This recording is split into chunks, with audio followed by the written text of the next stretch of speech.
What's going on, guys? We're gonna do a more formal intro. Oh, go ahead. Sorry. You see it live, right? We're actually live. Let's double check. I don't. I have like. Oh, now it is. Now I see. Okay, cool. A little bit of delay. Right. Yeah, that's fine. Gonna do a bit of a formal intro here in a couple minutes because we haven't actually reached the 6 o'clock mark, I guess. But welcome in, everybody. Thanks for joining us. Ooh, I see Shadow King in here already. What's going on, man? You want to check the audio levels for me? Yeah.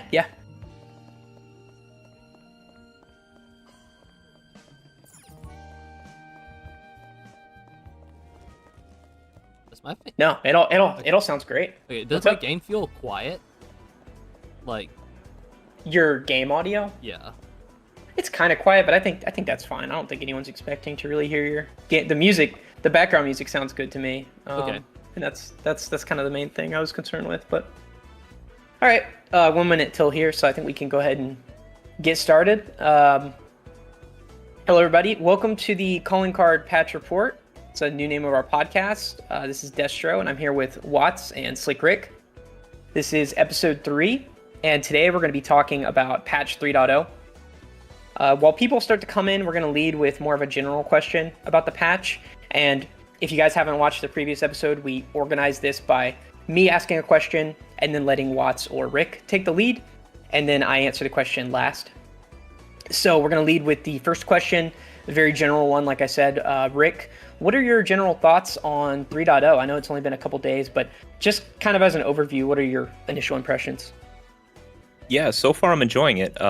Obviously, since we're making content, like it's a little bit less like free time to play it. I haven't done any of the story content yet, which is like one of the things I was most looking forward to. But as far as Astrolab goes, I'm like really excited to get more of it. I've had a lot of fun with just the five challenges we're allowed to do in this first week.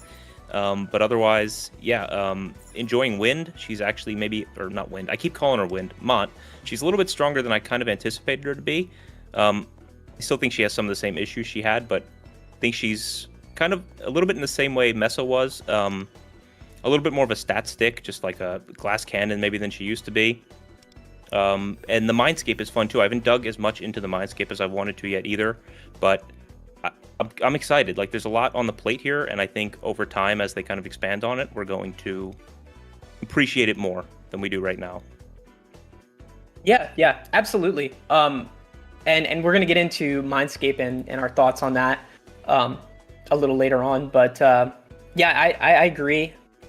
Mont definitely hits a little harder than we thought she would, I feel like, but it's one of those things where it's like, we felt the same way about Mesa, so we kind of have to get out of that honeymoon period and see how things end up. But not to stray too far from the question, Watts, what are your thoughts on 3.0 so far? I know we're just in the first couple days here, but I like the content. I like it pretty much. I thought there would be a little bit like a content like lull, because you look at it and it's like you get Astrolab, you get the story, and that's it. There's like no other, like, I guess there's the Mont event, the boss event a little bit, but I thought there'd be a little bit too little content. But Astrolab's like actually super interesting, something that I like a lot.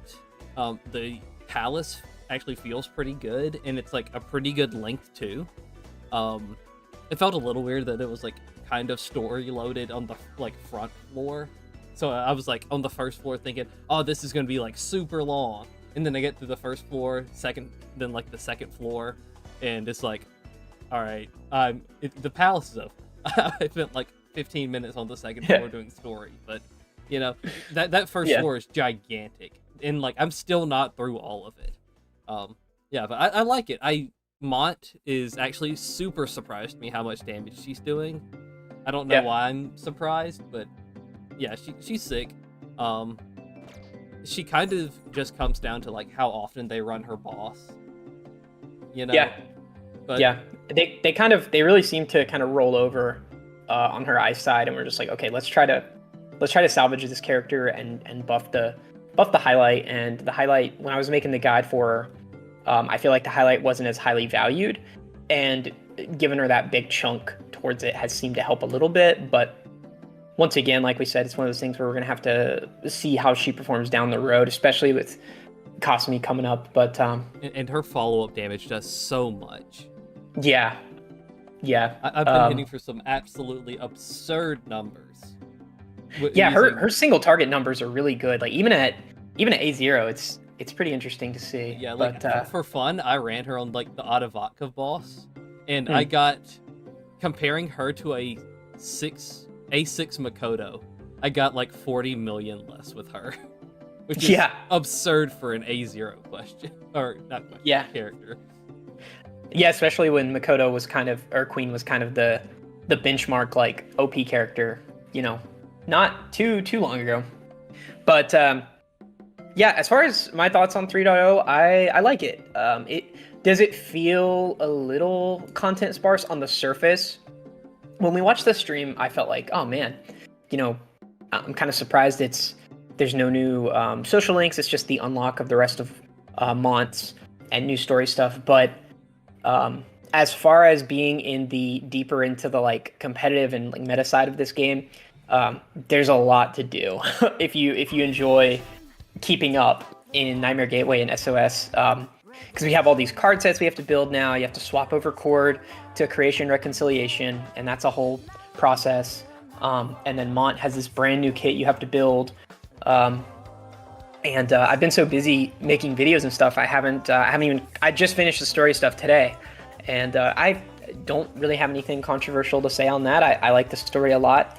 I think that this palace, is a little better designed than the last one. I do really enjoy the story to Palace 3, if you consider this Palace 4. I know it's not technically Palace 4, but yeah, I really enjoyed the story. And then I feel like this palace had a little bit better design. Yeah, and Shadow King pointed something out here about Mont replacing Yukimi on the Fox team, which I think is true, because Yukimi is, even for what she does, she's not a super great character. So I definitely agree there. But And yeah, I am tracking that the Runa social link couldn't really fit into this patch. So I am excited for Runa and Akihabara to be in the same patch, and her as a character coming with her social link at the same time. But yeah, I like the puzzles and stuff. There are a few parts, like the parts where you have to make the screens match over and over. I feel like that goes on a little too long, but I enjoy it. Speaking on Runa and Akihabara, just something I thought of. It feels like we got the like same amount of content as like 2.0, but they spaced it over like 2 patches to where like this and like 3.1 are kind of like 3.0A and 3.0B, more so than like overloading one patch, because like next patch has like a surprising amount of content from what I've seen for like just a random patch where we get like a standard non-limited here, you know? Yeah, and it's not like this patch is really long or anything. Like I felt like we all thought it was going to be more than 14 days, and it's not even, or it's just barely 2 weeks. So it's not even that far of a wait for more stuff. And I still haven't even gotten to the SOS bosses. So it's got a lot to do still. Anyway, the biggest thing other than the story, the Mindscape, just kind of first, what do you guys think of the mode? And then also just thoughts on how it can be improved, or maybe first thoughts on it, because not everybody's super clear on how it works yet. And we'll start with Watts this time, since we led with Rick last time. Yeah, Mindscape, it's pretty interesting. Funny you mentioned that. I'm actually doing it right now. I've been saving it for as like a background for this stream, but I think it's interesting. So I like the concept of the limited uses of the characters, like having limited attempts, make it a little bit harder. It does feel a little lame that it's like, all right, you can only do 5 fights a week. You know, I wish they would have. Me personally, I wish they would have just given it to us all up front. But I know that's not what they want. They want us to keep playing the game. But yeah, I really like the idea. The fact that you get 5 fights a week, or like 5 through this first week, 4 every other week, 1 use of each character a week, so it like makes you think in those early levels. Yeah, Astrolab's sick. Yeah, I like the. I know I'm supposed to usually go last, but just a quick thought here. I like the reward of horizontal builds in this game versus just straight vertical A6 characters type build. But Rick, just once again your thoughts on Astrolab. Yeah, so not to expose us P5X content creators exposed, but before the stream started, we were talking about Astrolab a little bit, and yeah, my thoughts are it's really fun, and just playing the first 5 kind of, what are they called, Stella, that they've allowed us to play with the willpower.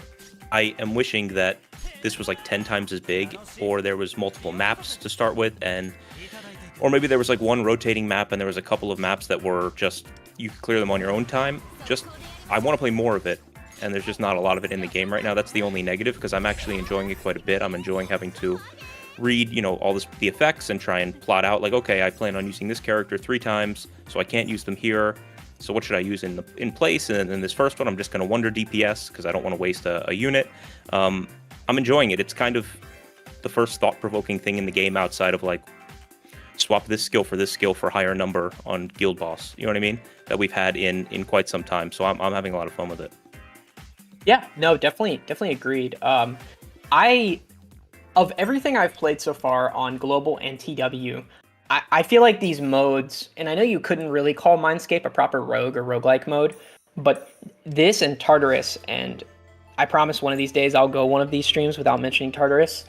I feel like these modes are really fun, and they lend themselves to really fun gameplay without a ton of thought from the devs. And we talked about it earlier, kind of wishing they had started us with more activity points instead of 5, but it's kind of tough because you want to appeal to the most broad community of the game, and if you give us 5 points, then that means you need 5 teams. Or sorry, not 5 points. If you gave us like 10 points, you need 10 teams or 10 setups. So it gets a little messy there. But I don't know, maybe multiple boards or something like that, because I agree with you guys. I think it's really fun. It's the most fun I've had doing PvE content in this game in a while. And I do enjoy making builds and testing stuff in Nightmare Gateway and SOS, but my first fight, Watts was watching me, and it was the first level, and I set up a little like dinky Ryuji team, and I was like, they're level 50 something, like it's not gonna be that bad, and I barely won. I won by like 1 turn. I was like, man, what the heck? I thought all this game's content was just a steamroll. And it's really fun trying to predict things as you move forward and read the effects each fight has and try to figure out who they want you to use. So yeah, I agree. I think it's very good. I don't think it needs much tuning. I think it's a mode that could scale very well with this game, and I would like to see in the future, I think, for suggestions on improvement, as the average account has more characters, I would like to see a bigger board, maybe more attempts each week. But yeah, I think it's a great mode. So next, this patch, we also, obviously with Mindscape, we unlocked the inner ring of the mind. And that, if you guys aren't familiar, there's the outside ring that we've had for some time now, where you can level very basic stats. And then there's the inner ring, where you can level major things. You can level skills, effects beyond what's normal. Like you can level Catchy Hook and make Catchy Hook do more damage for a highlight. So things like that. And these materials are very scarce. So Rick, I'm going to let you start. If you've spent Mindscape material, who have you buffed so far? So I'm one of those people who, with all materials in every game, I'm terrified to spend them on anything, because I feel like I'm gonna need them later, and then I just never end up spending them because I persist with that attitude throughout the entire game. So I've kind of tried to use them sparingly, but I've spent them on characters who I feel like are going to have like long-term value to me, and so, someone like Futaba, I believe, will be in use for, a long time, even after we get Anj. Like, Futaba is still going to be your either 1A or 1B navigator for quite some time. Someone like the Twins, who I think are pretty good right now on global, especially if you put awarenesses into them and invested into them. I think that's maybe something worthwhile. Characters like that, who I think are just going to have like wide-ranging use and more long-term use, are more useful than pumping those materials into like the DPS of the week, I think is kind of how I'm looking at it.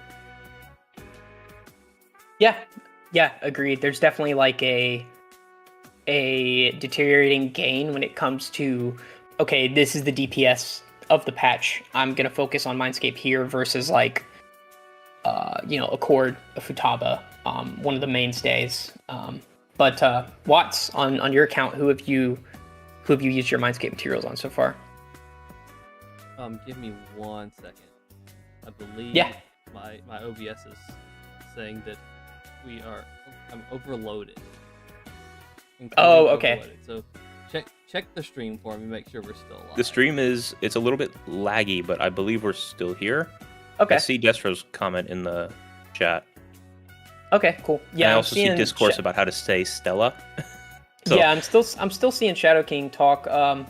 Guys, let me know in the comment section here if the stream's still going well for you.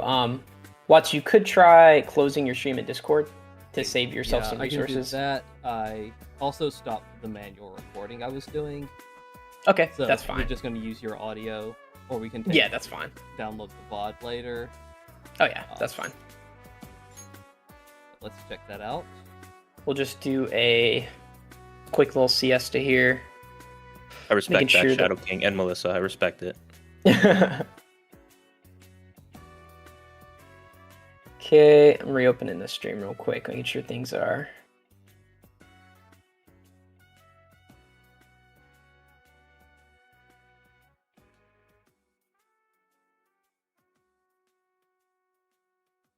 Yeah, Crowy says the stream is okay. stuttering. No, looks like you're back, Watts. Wait, are we back?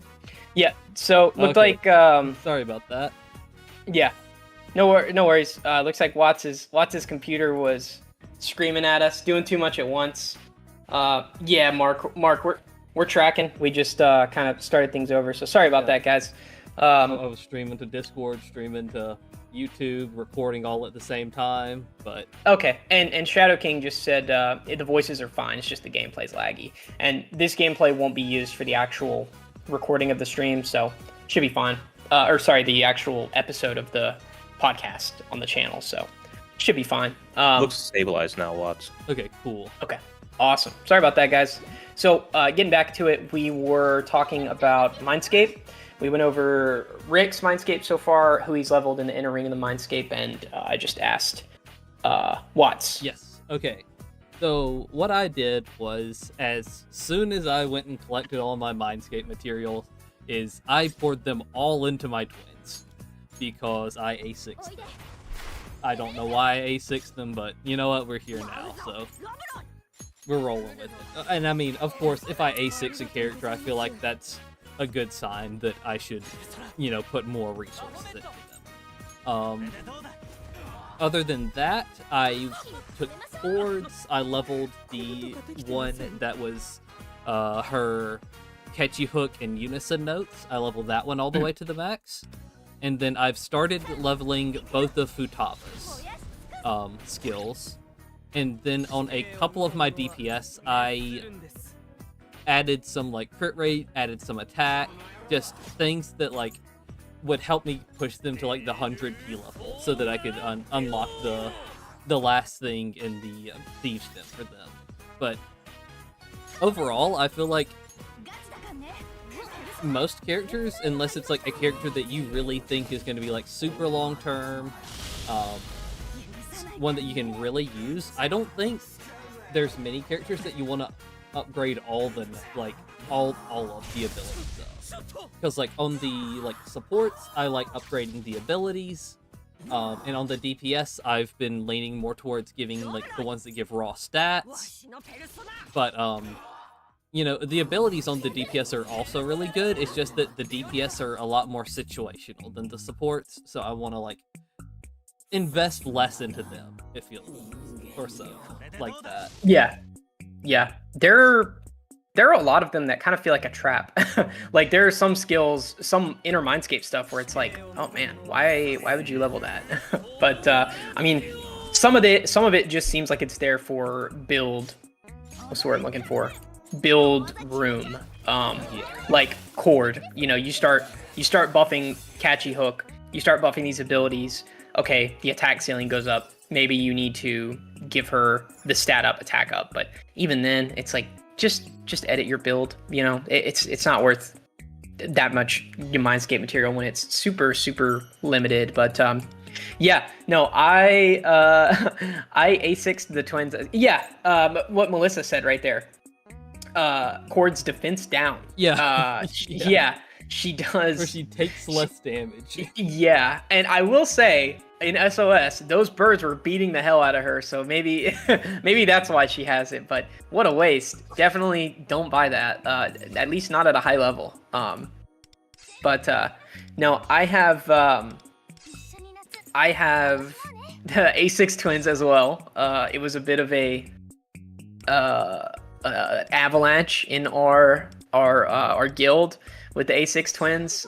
We have like, I think 3 or 4 of them now, just because what they did to people's scores. It just, I mean, as everybody knows, you know, you can see how this patch has gone so far with Mont versus how many A6 R6 twins you're seeing. Like they did way better as characters than Mont. So yeah, I have leveled a lot of their stuff in Mindscape. I've gone ahead and worked on Cords quite a bit. Obviously getting Catchy Hook to its max damage increase, 90% damage increase. And then I've done Futaba a little bit, and I gave Mont a little bit of a boost. But I think I'm just gonna chill out on it for now. But I think it's very cool. I do think somebody in our Discord server was mentioning, like, man, when people make build videos, this is something for you to think about, Rick. When people make build videos, you're not just going to be able to look at their character awareness and stats anymore.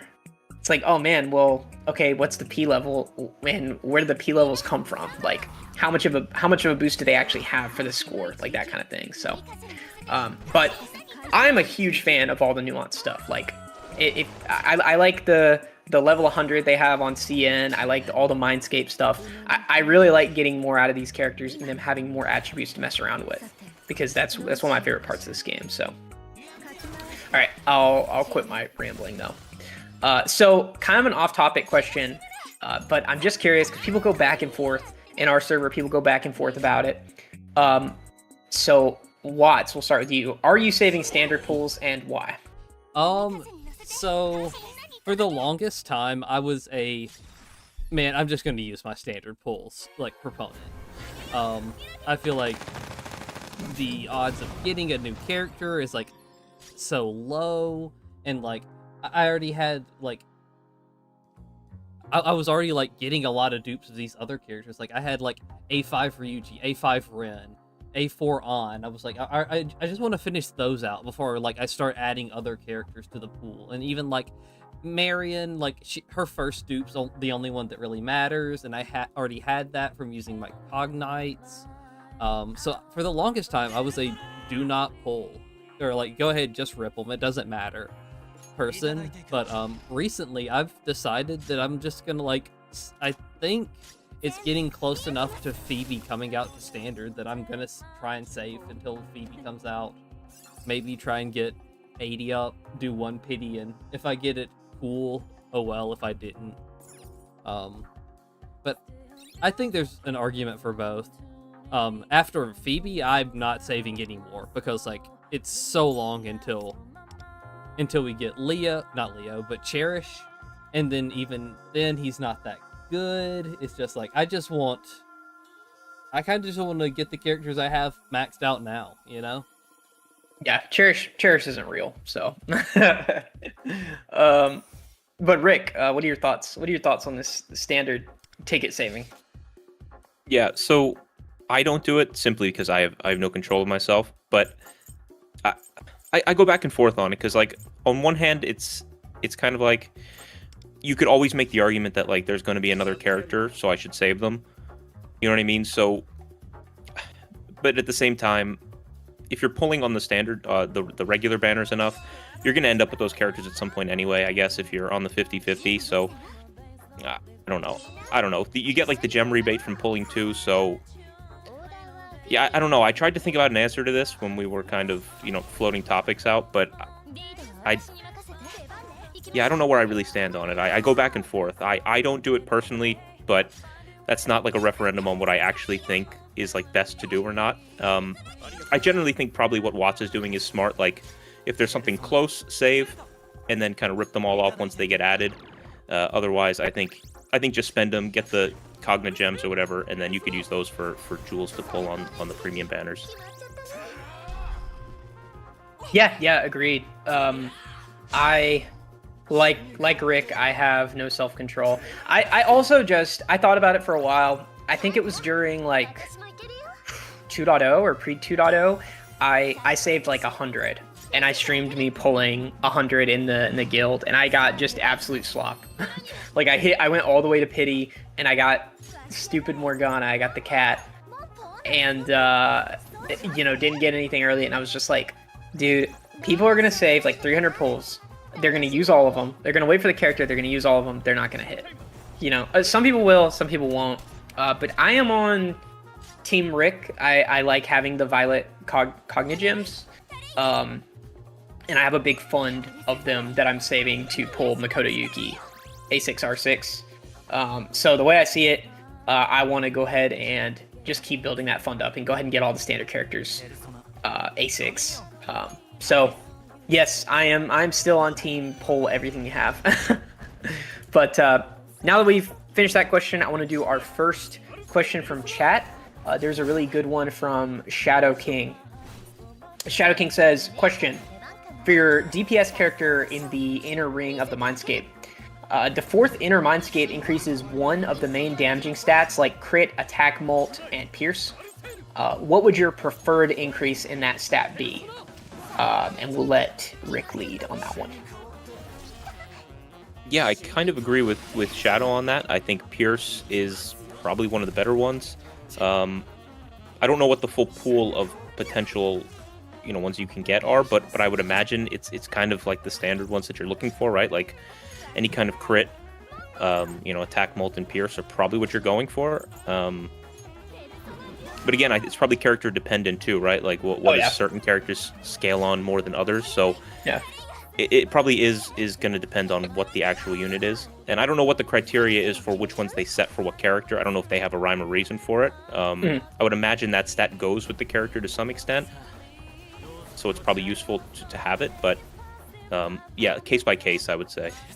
Oh yeah, that makes sense. Watts? There's a character that gets Pierce in the Mindscape. That's insane. Yes. Yeah. It's your boy Mesa. Oh, of course. That makes a lot of sense. Yes. Actually, but from what I've been doing, I don't have Mesa, so I haven't increased any Pierce or anything. But for me, it's just like hitting build like points, where I'm trying to specifically hit. I try to get to 100 crit rate. If I don't hit 100 crit rate, then I'm gonna level it up. Then from there I can start putting into attack. But right now I'm prioritizing crit rate the most out of all, because like that's what you hear. You want to get your crit rate boosted, and I feel like it's just like the most important stat, really. Yeah, I like crit rate because it's one of the few stats in this game where you have a very clear ceiling. Like there were, a ton of people. It's kind of going off topic, but a ton of people built in the most recent Cycle of Fate event, which I guess this is kind of going to the last patch. But everyone was building cards for Kasumi, and people were kind of going back and forth on, do we build crit rate cards or crit mult cards? And I was more of a crit rate person, because I like having so much crit rate on a card, and then being able to mess with her Inner Ring of Mindscape to where I can just have 100% crit rate, not have to touch it at all in substats, and then be able to, from there, kind of min-max a build with your other substats on your cards. So yeah, crit rate would be one for me that I think is usually helpful, and then you run into weird characters like Mesa who value Pierce way more. I actually, Shadow King made me go look at Mesa's, and I like his. I like that. Obviously, you get to buff his skills, but then he just gets a straight up Pierce rate stat up, which is really cool. So yeah, and Shadow King says Makoto gets it too. I'm assuming. Oh yeah, Makoto Queen gets it as well. That's kind of crazy. That'd be interesting. I'm a little hesitant on her to mess with her, but yeah, that's interesting. Thank you for the question. That was a good one. Moving along, and we kind of touched on this a little bit with the last stream, but I feel like we have more insight now. And if you want more context, I can give it. But what do you think? How do you think Runa will be affected by standard jail? Okay, yeah, I mean, it's definitely going to affect her because like her first two awarenesses are both really good, and like pulling two multiple awarenesses on a character that is supposed to be coming to standard, feels bad. So I would think that there's not going to be many people that actually do that, and the ability to like invest very minimally into her and then still be able to get these 50-50 losses and even power her up even more is like a huge thing that makes her like a character with a lot of staying power in the meta. But we don't really have that, so I'd be really interested to see like how long she actually stays super viable at her like A0, maybe even like R0, but like how many people are going to pull the weapon, that aren't like super huge spenders. Yeah. But yeah, I think it definitely like lowers her longevity. Yeah. Rick? Yeah, as we go with these standard characters, I'm starting to fall under more of like, when we first learned about the standard jail, I was kind of like, oh, just wait, they'll be fine, you'll get them later for free, I wouldn't spend on them right now. But I think the question is more like, do you just forego having this character be something useful for you in the game? Like, by the time she comes to standard, is she going to be completely, pushed out of any useful content by then? You know what I mean? It feels like by the time these characters get here, they're afterthoughts at this point. And so, again, it's just hard to recommend, though, a character. So that's where I'm caught in between. It's hard to recommend people pull a character that is going to be free, in theory, at one point. But then you're also basically telling them that 6 months from now, that character is going to be kind of useless, potentially. So yeah, I don't know. I'm just in such a weird place with these standard characters, but she's definitely, like, I think, one of the more useful standard characters we've had come to the standard thus far, until the one following her. That's going to be when the discussion really gets difficult, I think, but that's, for another day. Yeah, I would say Runa's probably the best standard character we've had so far. Yeah. Yeah, it gets really interesting, and I hate bringing up this topic over and over, but with Cherish, it was very black and white. It was very, okay, this character comes out, he doesn't bring a whole lot at A0, R0, he doesn't bring a whole lot in terms of damage to the team he's going to. And it's already a team that doesn't score super high in Nightmare Gateway, or SOS. Maybe a little higher in SOS, but definitely not as much on Nightmare Gateway.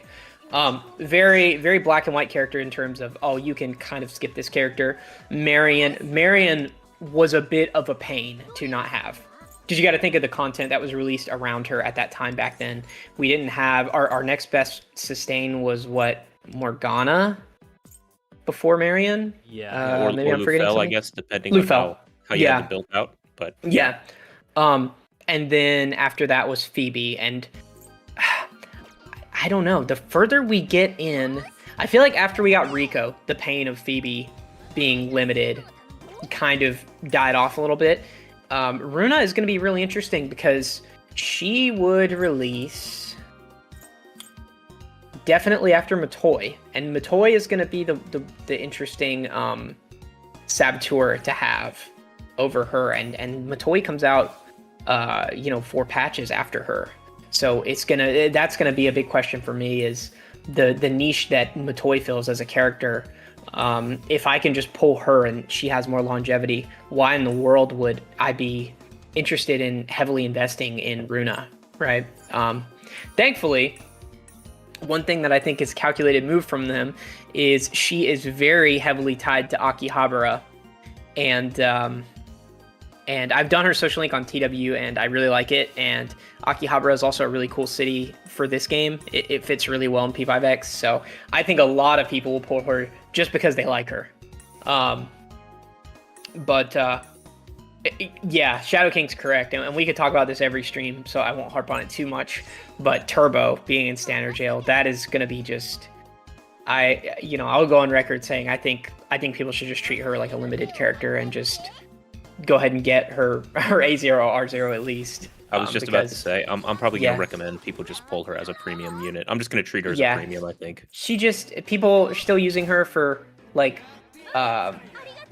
seas teams down the road and stuff. Like, she's a crazy standard character, but I won't harp on that too much. Another thing I want to talk about, we haven't really gone over it too much. The value of the items on the rerun banner. So the actual like shop that you refund stuff to, if that makes sense, the rebate items you get in there. I'm not sure if we really talked about that in our last episode. But that, and if you have anything you're really interested in on rerun, I know it's notoriously a super nerfed rerun compared to what CN got for their super rerun, but I do think that rebate shop is one of the few really good things that are in there. So what are your thoughts on it, Watts? I think that the rebate shop is pretty good. I like a lot of the stuff. I think the gems are a little bit of a bait. I think that getting the gems, that awkward number of 55 is really weird, in my opinion. It makes it where you have to do like an odd number of pulls to actually get all of them. Or you have to go almost all the way and to get all of the gems, or else you get left with like a weird number. I think that the best value item is the selector, the space selector, because until like this patch, those were like super hard to get a hold of, in my opinion. The other thing that I like is the joy medals. I like them a little bit less after this patch because we kind of got flooded with them a little bit. Or not even just this patch, but like recently we've gotten a lot of joy medals. And then I think there was 1 or 2 other things I liked. I think I bought the retrograde card. The Vicissitude isn't horrible. Yep. Mm-hmm. But I feel like the rates on the first time rates on a lot of this stuff is actually pretty good. We were actually recommending our guild, just like totally not forcing people to buy stuff, obviously, but just as a like, hey, if you guys do 40 pulls on the rerun, you get, I don't know if I can still see it. If you did 40 pulls, I believe you got a space selector, a everlasting incense, a vicissitude ink, and the joy medals, which is pretty solid value. I believe that's what it was. But sorry, I kind of cut you off there, Rick. what are your thoughts? Yeah, no, well, kind of what you guys said. I was gonna make a video on it actually, but I was like, is this too in the weeds? Like I was gonna feel bad if I recommended people do 40 polls exactly like you guys said on this rerun, and someone like accidentally gets Joker or something they didn't want. But it kind of worked to plan for me. I went 40 polls on it. I got what I wanted out of the shop with the Prism Cogna gems, and then I won the 50-50 for Mont. So it kind of went exactly to plan for me for this for once. So, but yeah, I agree. The Everlasting Incense is what I went for. I went for the Joy Medals, and then I got the card selector. I don't know. I was tempted to go for the ink again as well, and the and maybe the reset card, but I don't know. The reset cards are kind of bait. I feel like I always get like something worse when I use the reset card, so I just ignored it. But yeah, I enjoyed it. I think it's pretty good. Again, kind of like I don't know if I'd recommend anyone like take the chance on it if they don't have the gems to waste, but if you do like me and you're going to spend to get with the character regardless, then I do think it is good value to get some of the materials in that shop. Yeah, definitely agreed. I feel like the first time ones are pretty solid, but like you said, it's just such a trap because it's like Joker, Joker has to be one of the most common limited characters on people's accounts. So, at best, most people are maybe trying to pull his A1, which he's also on Cognitite, so I don't know. And then Phoebe, who's right around the corner, being on standard, makes spending gems or limited pulls on her kind of, dubious. Makoto, who is probably, Queen's probably the best character on there, and Queen is sort of starting to reach this I guess you call it an apex or a kind of decline where it's like we are starting to see these other characters kind of creep up and usurp her as the next big single target DPS, and then Yusuke and Yui and probably a good time to pick up Yusuke if you really want to go ahead and do the ice team. But as far as the value of the stuff on there, I knew because I am exceptionally unlucky lately. I was like, I'm going to do 4 pulls. I'm not going to get a standard character, so it's fine. I thought the rebate on stuff was pretty good. I will say... interesting... Oh, go ahead, sorry. The only thing I pulled was I pulled a Joker weapon because they were clever enough to run the Joker boss the week that they started the rerun. So I was like, I don't have the Joker weapon. I'm using him this week. I might as well go for the weapon. It's only 7,000. If I miss the 50-50, oh well. Yeah. A question from Jonathan Alexander, 1717. And it's kind of speculation, but I do feel like it's an interesting topic to bring up. When we catch up to CN or get as close as we're going to get, do you think we'll have standard jail even if the servers are essentially tied, or do you maybe think they're just not going to have standard characters anymore? Like they're just not going to have characters that just drop and then come to the banners later. What are your thoughts on that, Rick? And it's again, it's kind of speculation, but I thought it was an interesting topic. Yeah, I saw that question. It's one, I do think we're on our way to a catch up. I think the Twins thing kind of solidified that we will be caught up with them. If the plan was not to catch up, it is now, I think, because the game drummed up more interest, across all servers than it has since the game launched, I think.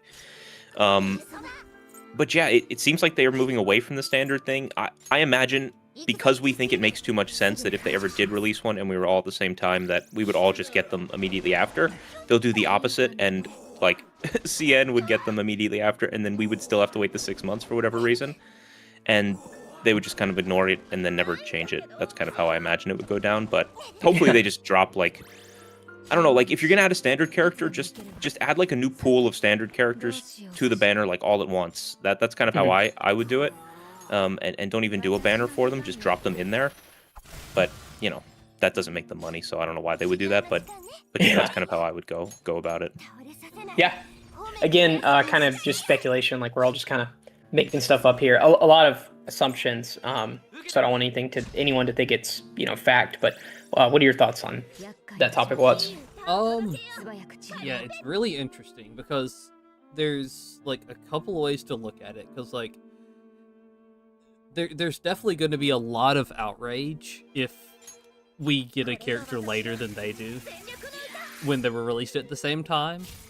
But there's also like no like indication that our standard jail is ever going to end, because they keep pretty adamant about, yep, standard jail's a thing, it's going to be a thing, you just learn to live with it. But the other thing is that they haven't had a standard character in like 15, 16 characters, I think. Because like Junpei is going to be the next character. Oh, sorry, spoilers if anybody wasn't aware, but he's definitely not going to be a standard character. The character Absolutely after that, maybe. could be a standard character. But yeah, and it seems like if they're gonna do because they've done a 4-star more recently than they've done a standard character. They have, in the future. So I don't know. It almost I don't really play. This is my. If you guys have watched this podcast before, then you know I'm not really a gacha game person. This is kind of my one and only. But I don't know if standard characters are something that are usually there to get the game going and then they kind of stop or what. But I personally think that they do have a place in the game. Like I get it. But when you release a character like Turbo, I feel like Turbo kind of misses the point of a standard character because she's just so good, even at A0R0. It's like, well, what is standard about this character? she's very good. She's very limited character energy. So I wonder if that made them kind of like, hey, these guys have enough characters on the standard pool. Like, let's just cut it off. They have plenty of characters, right?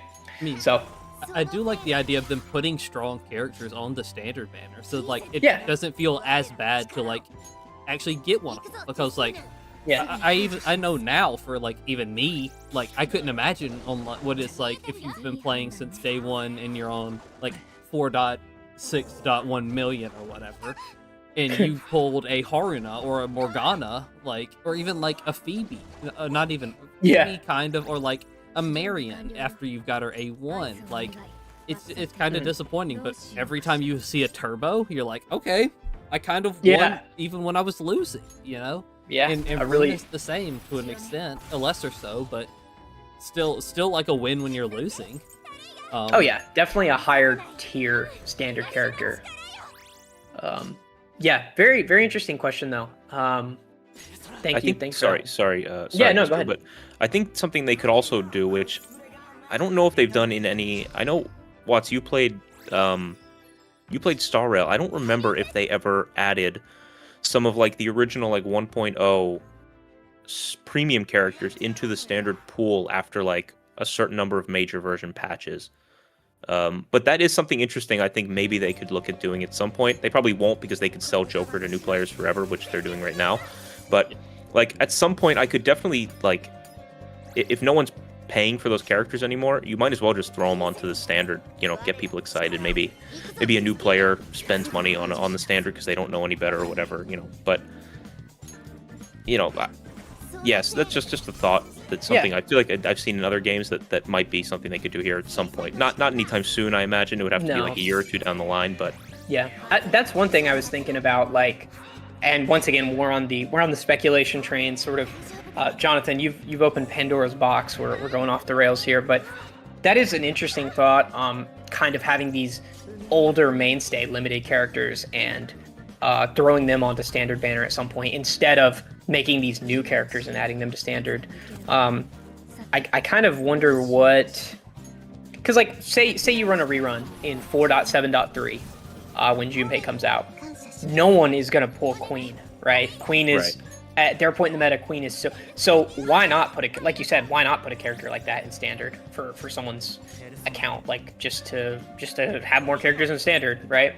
I do wonder what the community would think about that. Like if people with A6 Queen, if they would feel slighted that, but it's also so long in the future, you know? That's probably their concern about it, I would imagine. But yeah, I think it gets to a point where like nobody cares at a certain point. I just don't know what point that would be. Queen is a horrible example too, because like if you pulled A6 R6 Queen, you got more than your money's worth. She ruled the world for a very long time. Right. But yeah, like I think Shadow just said it in the chat. I imagine they'll just forever just continue to try and sell. They get one person to buy it. It's better for them than putting it for free in the standard. So it'll probably never happen. But yeah, it's a cool thought. Yeah. So next thing, I saw somebody talking about Lufel's business plan in the EX plan. Sorry. And they were talking about it's not in CN. Just to clarify on that, CN does not have Lufel's business plan EX. So, how do you guys feel? This has been something we have been asking for a very long time. They talked about it, seems like forever ago, and we finally got it, just almost out of nowhere. Watts, I know you have pretty strong feelings about Lufel's business plan, so I'll let you lead on this one. Yeah, when my initial reaction was like, that's it. I was expecting a little bit more, but after sitting down thinking about it, you know what, it's fine. I think, you know, giving us new stuff, giving us like that weapon dupe that can be used for any limited weapon, and then giving us like a 5-star weapon to use for like the next awareness on a limited weapon, that's kind of cool.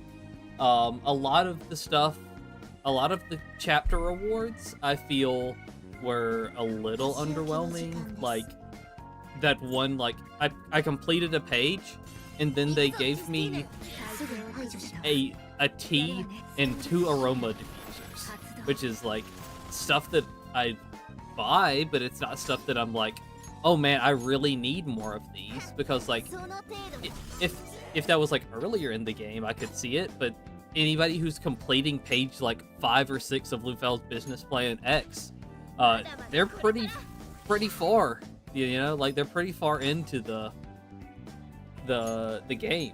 So I don't know how much of use that will be. Like I would have liked to see, if not like a whole set of the cognition shards, I would have liked at least like 1 or 2. Just something. Or not even like 1 or 2, just like some. Like in like the rewards where it's like 2 skill incenses, 2 of this, 2 of that, on like the levels. They could have made that like maybe a little bit of something more, I don't know. But then it's like at a point of like, how much are you asking for? That's a lot of stuff.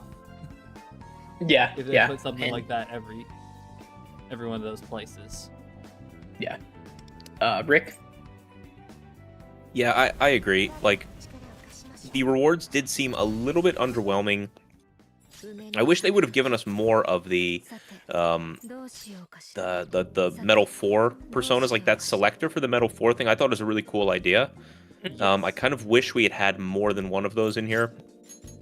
And then you're like, well, I guess I shouldn't complain because this is just like a brand new thing for free that we're getting, no one else is getting, so just take what you get, right? But Watts just brought something up that I kind of forgot about. Did the initial pictures, when they showed this business plan thing on that stream, did it have Cognitites card? It did have the shards, right? A lot of them. It did. Okay. So we thought initially, and I think we talked about this in either a stream or one of the podcasts, maybe the first one. Our thought was that it was going to be a book of Cognitite shards, and the rewards were going to be like maybe what they are now: Venus Gift, Aroma Diffuser, Rank 8 Overclock, Vicissitude Ink.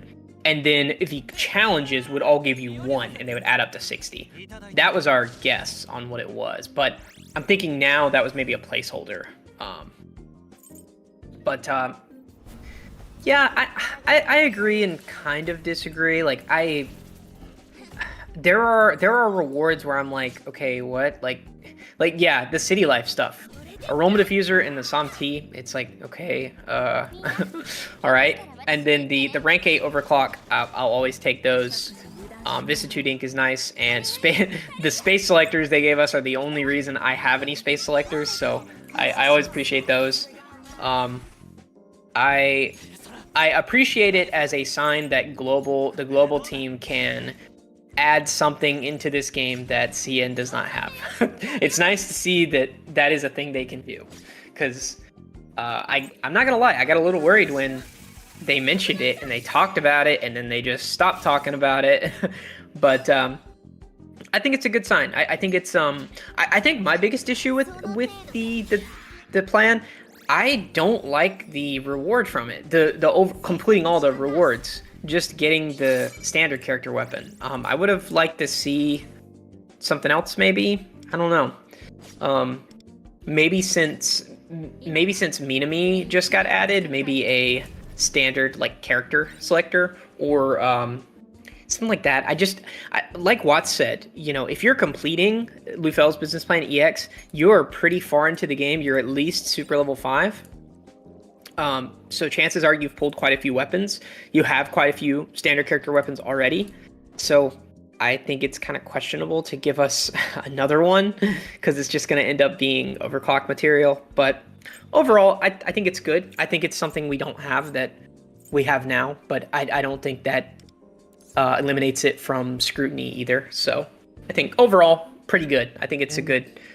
Yeah, go ahead. Another thing I'd like to add is one thing about this standard weapon case, the least they could have done is put Phoebe's weapon on it. Because if you look at the challenges, one of them is past 3 Fate Stella. There's only one of those on this month's path. So if that's 3 months before we can complete this in its entirety, then it's like by then Phoebe's going to be on the standard banner. So like, is this going to update to have her weapon in it? No. I highly doubt it does. But if you could pull her weapon from it, I think that would be a great reward for completing everything. I don't think super cool. I don't think I would have any problems with this pass. Questionable mission clear rewards aside, I think if you got her weapon from this, I would shut up. I'd be like, yeah, this is great. Because I am not looking forward to pulling her weapon off 50-50, because that's probably how I'm going to have to get it. But,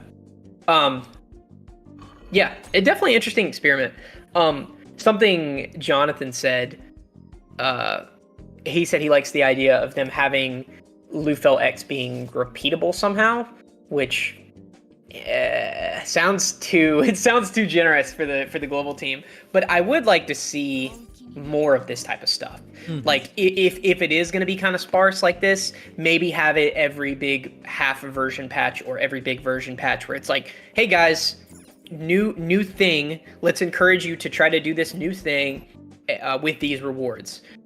Because something I saw our people in our guild talk about, and this is not trying to drum up controversy at all, but technically since we are accelerated, we are getting, air quotes here, less Mindscape material.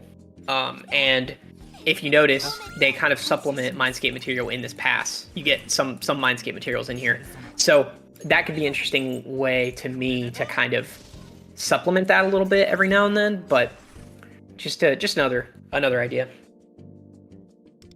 But yeah, overall, just to hammer it in, I think it's good. I think it's a good show of faith, but I would like to see more from them, because it does feel like sometimes global just gets the bad end of the stick, period. So it's nice that we have something that the other servers don't, in exchange for our standard jail, which is a little disjointed, but that's something I feel has been complained about a lot. So that is a good point from Shadow King.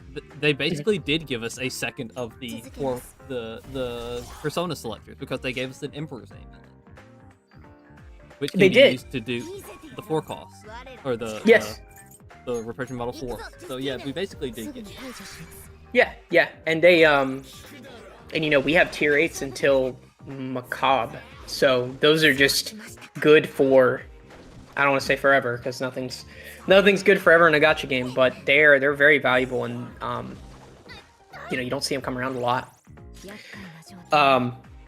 And so we kind of touched on this earlier. We talked a little bit about Swan. I guess we could have this be our kind of Swan roundtable. Do you feel, and once again, sorry if this is kind of retreading, do you feel like Mont Swan's wind damage buffs will be good for her longevity versus Kasumi? And this is a topic a lot, because when I was making the video for Kasumi for her build, should you pull her, all that kind of stuff, the thing I ran into a lot was not, hey, she gets crept by this character who does wind damage, or hey, she does X amount of damage, her boss doesn't rerun, that kind of stuff. It was, hey, Kasumi comes out very soon, and she just is more impactful as a character.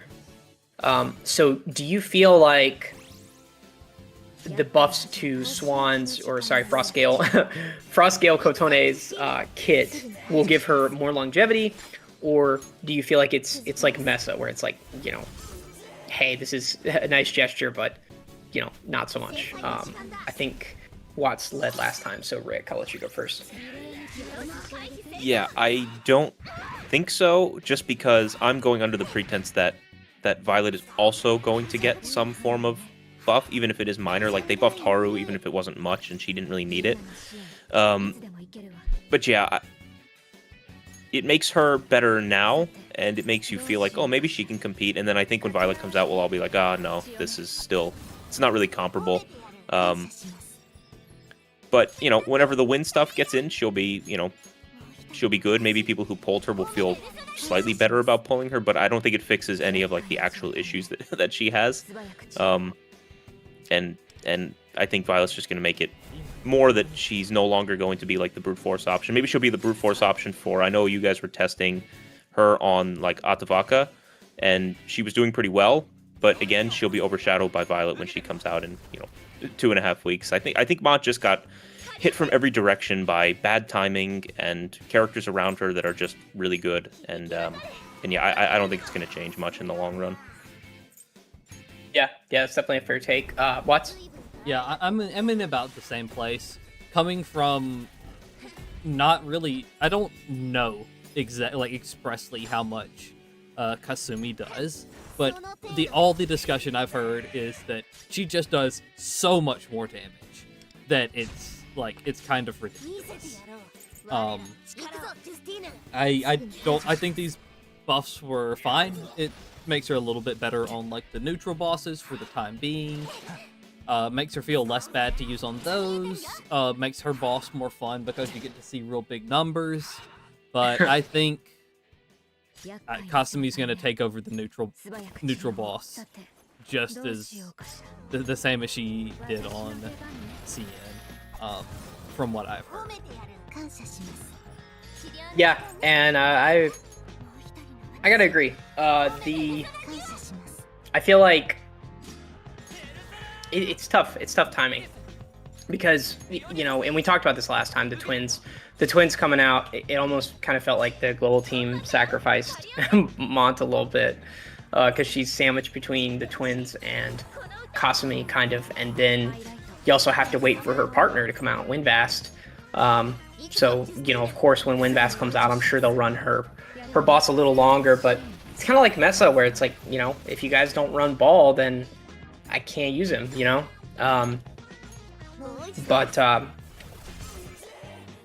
Yeah, I definitely appreciate that they tried to do something with her, but I feel like the chances that they buff Kasumi are not zero as well.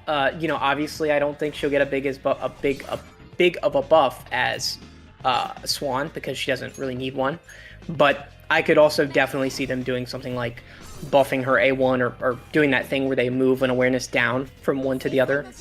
So yeah, it's a tough spot. It's also hard to keep a character, you know, that far back to give them relevance moving into a patch series like 4.0.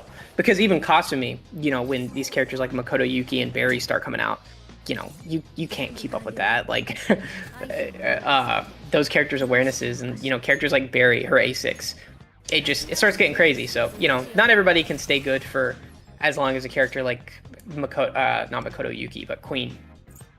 But I definitely appreciate they buffed her, for sure.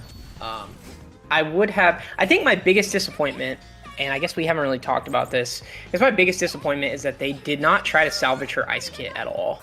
Like, I felt like there was something they could have done with maybe her S2 or something like that to kind of salvage it and make her a better support.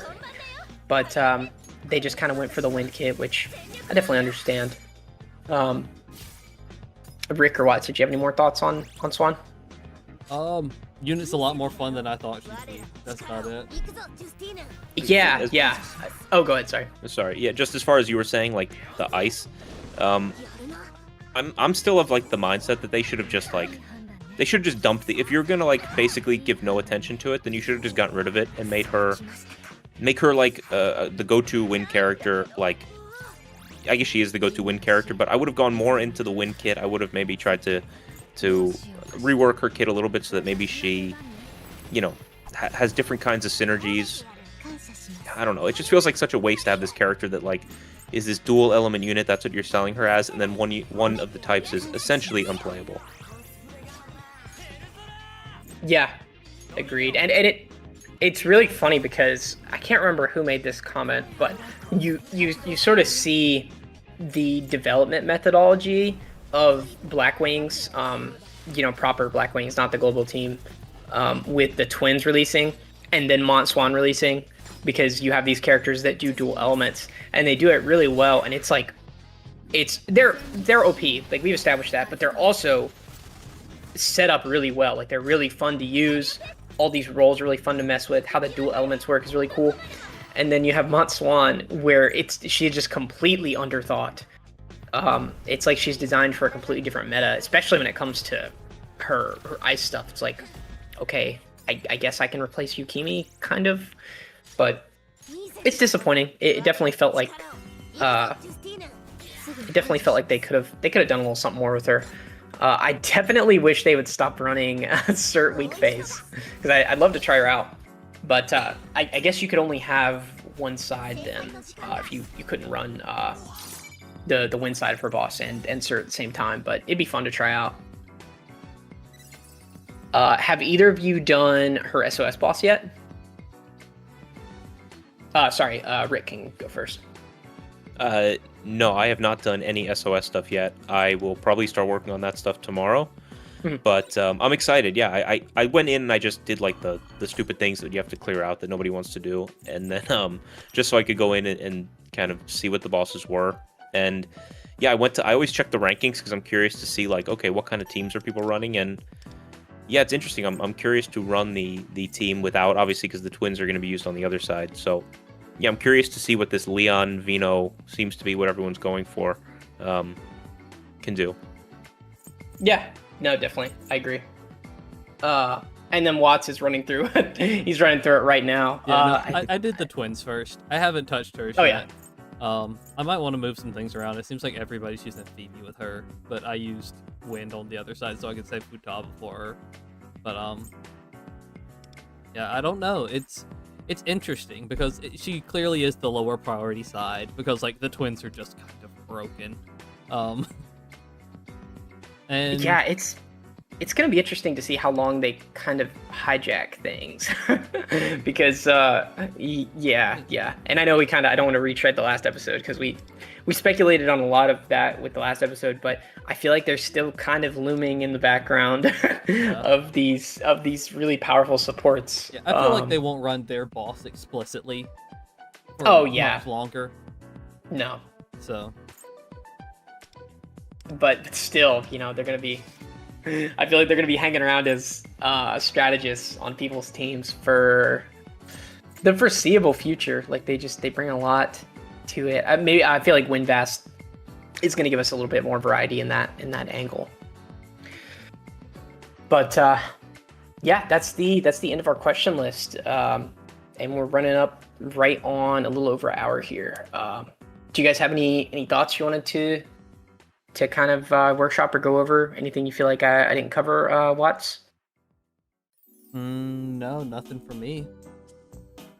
Okay, Rick? No, I don't think so. I think we kind of got to everything on the list, like you said. I don't know kind of what the plan is for the chat, if we're going to take like final... I don't remember what we decided we were going to do, but... Yeah. We could just do a chat section, sort of talking back and forth to chat. I've missed a ton of stuff.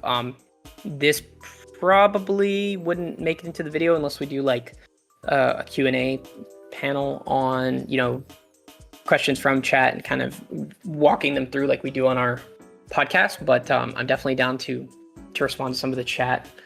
And yeah, Shadow King, I totally understand Messa's buff being a little bit better, but I guess it's hard for me to appreciate characters like requiring a awareness to really get like regular value out of them. I don't know how to word how to word it. Like I know his A1 buff's good because I do have him A1. But yeah. And then on the topic of her ice, I just feel like if it's a dual element character, I'd like both sides to be useful, you know? Or have some kind of purpose other than kind of like just general gameplay. You know, like running her in. I think the biggest thing I've used on her ice side for is Metro of Desire. Actually, to clear the ice, what is it? The challenge to clear difficulty 6.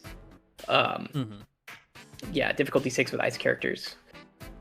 Jonathan has a question. If you're taking questions, I have a super specific one.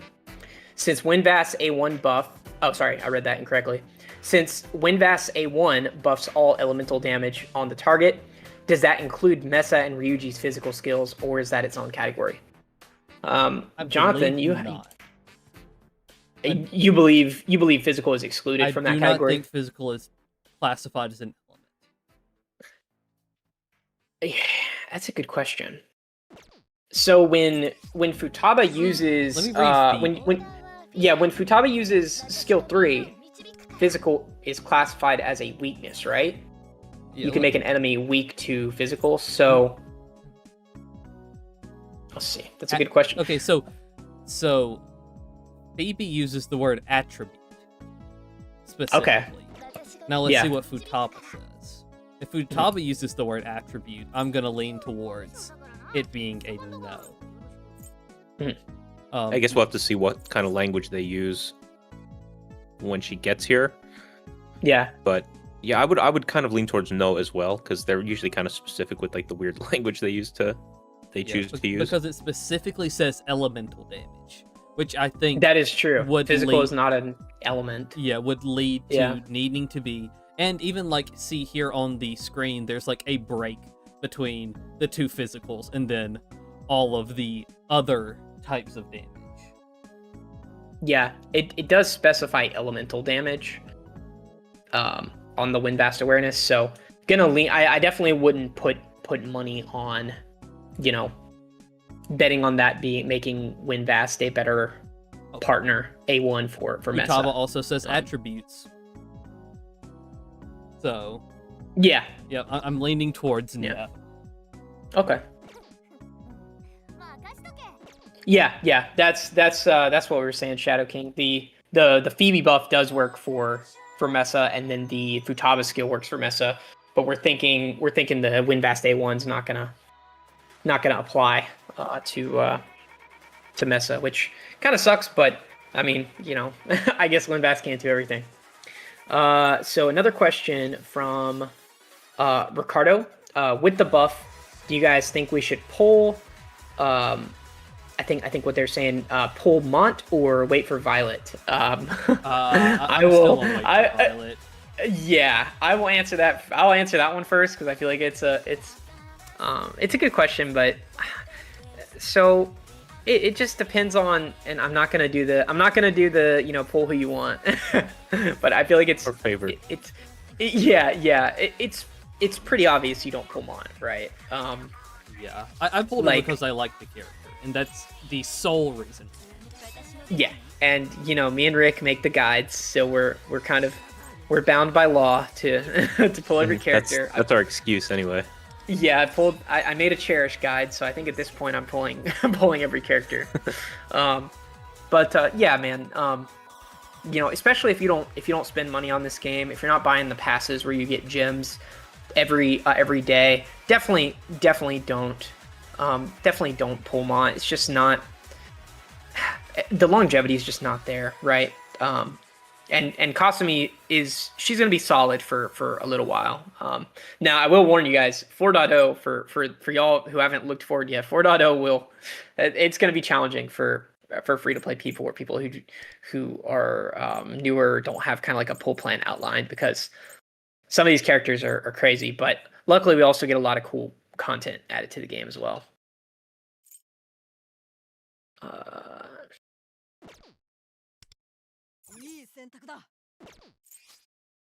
Futaba. Okay, I'm reading something Shadow King said.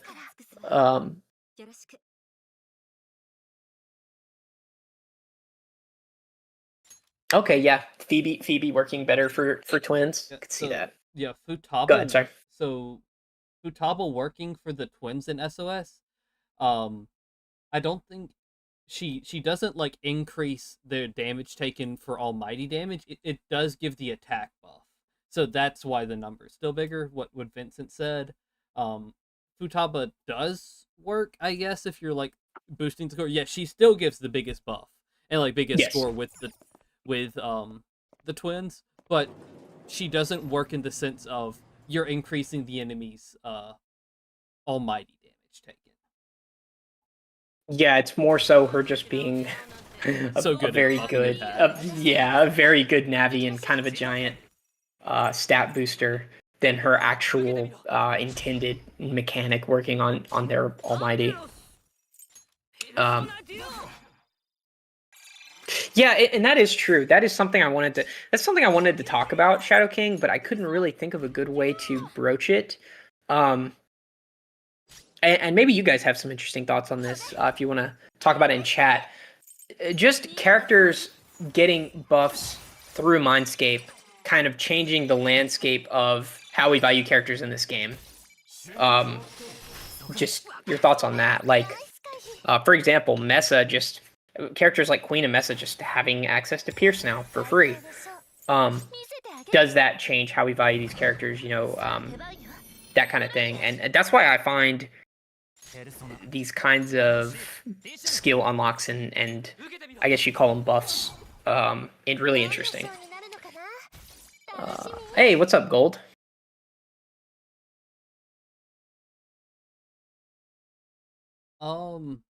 Yeah. I just wanted to ask Mark real quick. What do you mean the twins don't work with Koryu the way the text that says they should? Because we have been using Koryu for some of our strats because they each turn they take, they fill 2 stacks of God's power. Yeah, they definitely do work as I would believe is intended.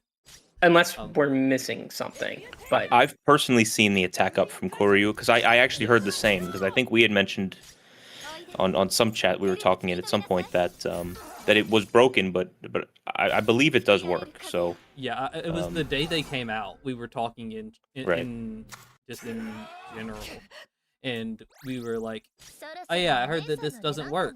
But then when we went back and looked at it, it did work. Yeah. So maybe there's something else we're not seeing. Just let us know. Yeah, we actually have been using Koryu a lot for our Nightmare Gateway and SOS rotation. Dang, Leon just got chunked. Oh, I forget. I'm super far behind. I'm not live, but Leon just got chunked when I was watching there. Yeah, this team doesn't have a sustainer, so I don't know how this is gonna work. Yeah. Oh, Melissa, you did. You maxed out Mesa's Mindscape. That's interesting. I'm not gonna lie. I had the urge to. Once I saw he had Pierce Trade, I was like, interesting.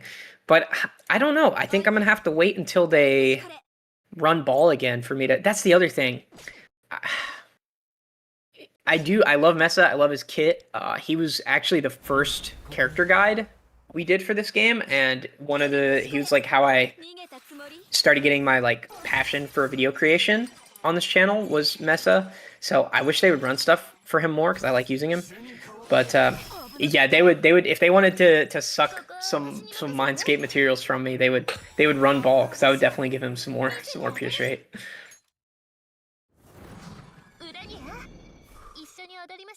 Oh no, Gold. It's interesting you say that. And I guess for people who don't like hearing TW gameplay spoilers, not story spoilers, but just gameplay spoilers, Gold. They do. It's you know how when you click on Mindscape, you have the outside circle, you have the inner circle, and then you have the little picture of the character, and there's a lock on there. On TW, and they're just TNC and TW, they're just now getting to this. You can't actually swap them yet, but for 3 characters, for Yui, Smoko, and Phoebe, and the twins, you can get them, and the twins, right. You can get them to level 100, and using these super rare materials, you can get new skills for them. which I believe you can't do right now. But from what I was reading in the translations, it is skills that they can swap to and from. So they have different, just straight up different skills. So it seems like, just to add to that thing someone was saying earlier about Mindscape kind of bringing characters who are crept or not really used as much back to the forefront, it seems like they're playing around with that idea, because those three characters, Yui, Smoko, and Phoebe. Yui, obviously, probably her and Akechi are like two of the most down bad characters in the game. So deserved for Yui. Yeah, no. It's really sick. Honestly, if you ever are kind of not super positive about this game's future, just go look at TW and CN. Like, it's one of the reasons I look forward to things with this game so much, because it feels like as devs, not to glaze Black Wings too much, but it feels like as devs you can watch them like learn how to make things more interesting, and the new game mode they add to is really interesting too. But yeah, I'm hopeful for characters like Yui and Smoko. Smoko's a great sustain right now, and probably for a little bit, but eventually you get Windbast, and I feel like what's probably Summer Marion probably puts the nail in the coffin for her, or maybe Turbo, Or, one of those characters. Which character are we talking about? Smoko. Smoko. Well, so the thing is, Smoko's just always going to be a healer, so there's something there. I guess I mean, like, eventually these characters are just doing too much to where it's like, okay, you are bringing Haru's ailment accuracy up, but for example, you can just go ahead in Haru's Mindscape. I think you can just go ahead and give her more ailment accuracy, can't you? Or am I? No, you can't. That was a lie. Sorry. But eventually the buffs these other characters bring make Smoko not as relevant. So True. It's interesting that they're going to try to do more with those characters. Yeah, I do know Moko falls off pretty hard. I would say, like, I think the real character I see that kind of replaces her is Matoi, is the character that people are replacing her with in the horror team. That's really interesting, hearing a Sab replace a medic. That's I am really looking forward to learning more about Matoi, because I feel like she's the character I know the least about. If you look at Smoko's kit, what she's really doing is, like, she's giving the ailment accuracy buff, but she's also doing, like, saboteur-like things where it's like giving the defense down and the damage increase and stuff like that. So she kind of just, like, works as a saboteur that does other things that you need. So I guess, like, adding, like, a fully devoted saboteur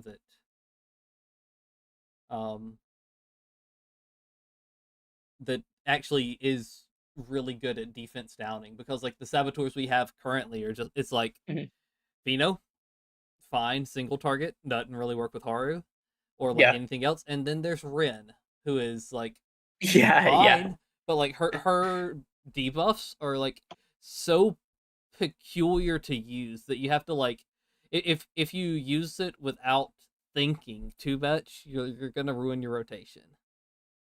Yeah. And something from Mark, because Mark plays on TW.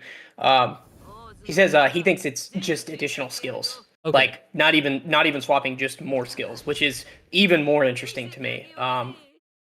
Yeah, that's very exciting. I really like the idea.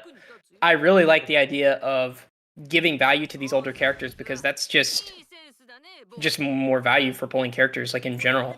So really cool. I like the idea of them shaking when the guides are use Yui's skill 16 on turn 7. Skilled 16. We're playing this in like 10 years. Every character's got 25 skills. Yeah, I have to take my arthritis medication and make my 4th character Yui character guide. It's like, all right, on page 4, you'll find yeah. That's true. It's like every guide is like a video essay. It'd be like 2 hours. Yeah, that's another interesting thing is the adding Mindscape to the build character, the build guides for the characters. It's something I found kind of interesting too, because it was my first time doing it with Frostgale. I have to think about her new name every time. I want to call her Swan, but just because it's like you're making these recommendations and it's like, okay, I'm not telling you to buy this because it's very expensive in resources, but if you don't want to buff this character up, then there are certain things that I feel like are better.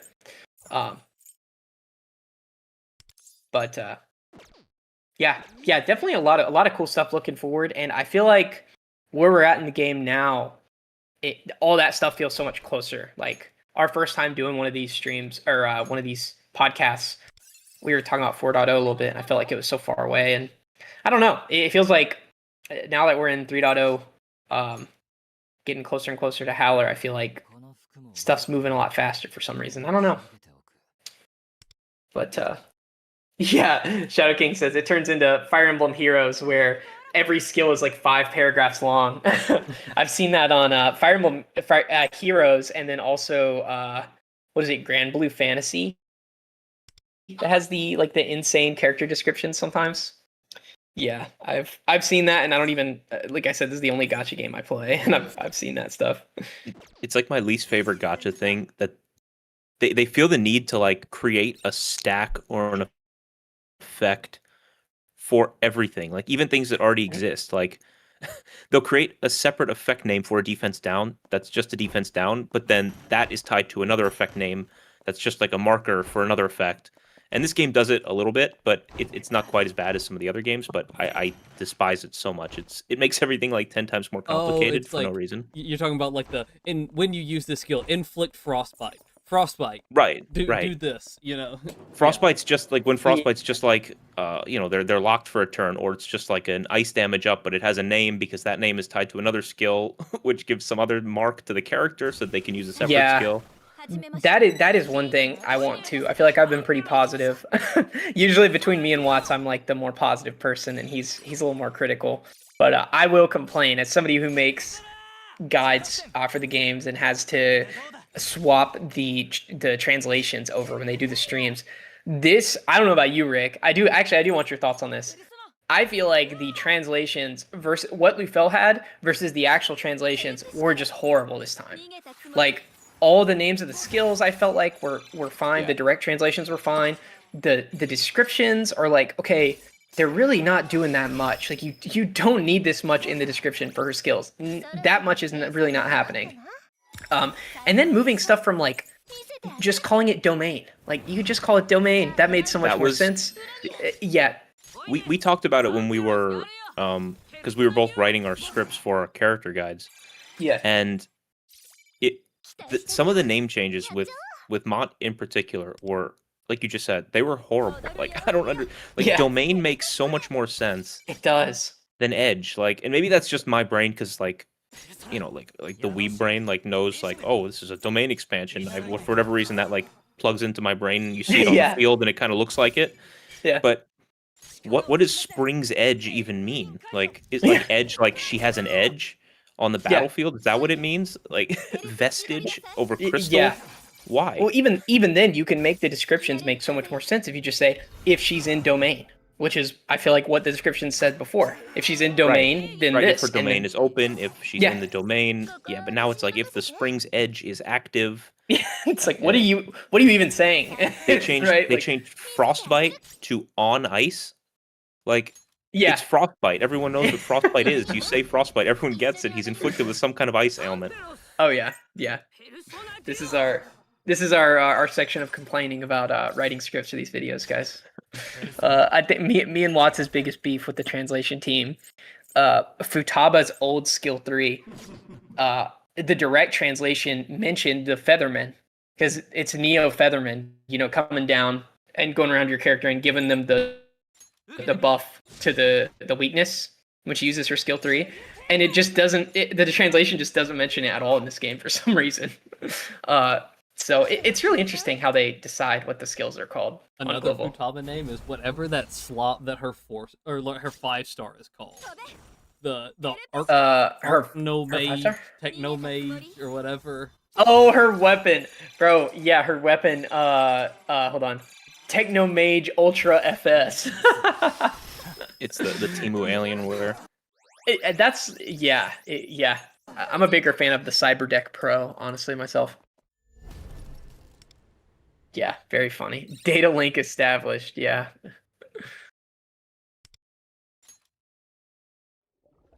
Yeah, that's something that we didn't touch on. I mean, we did. We kind of glossed over it.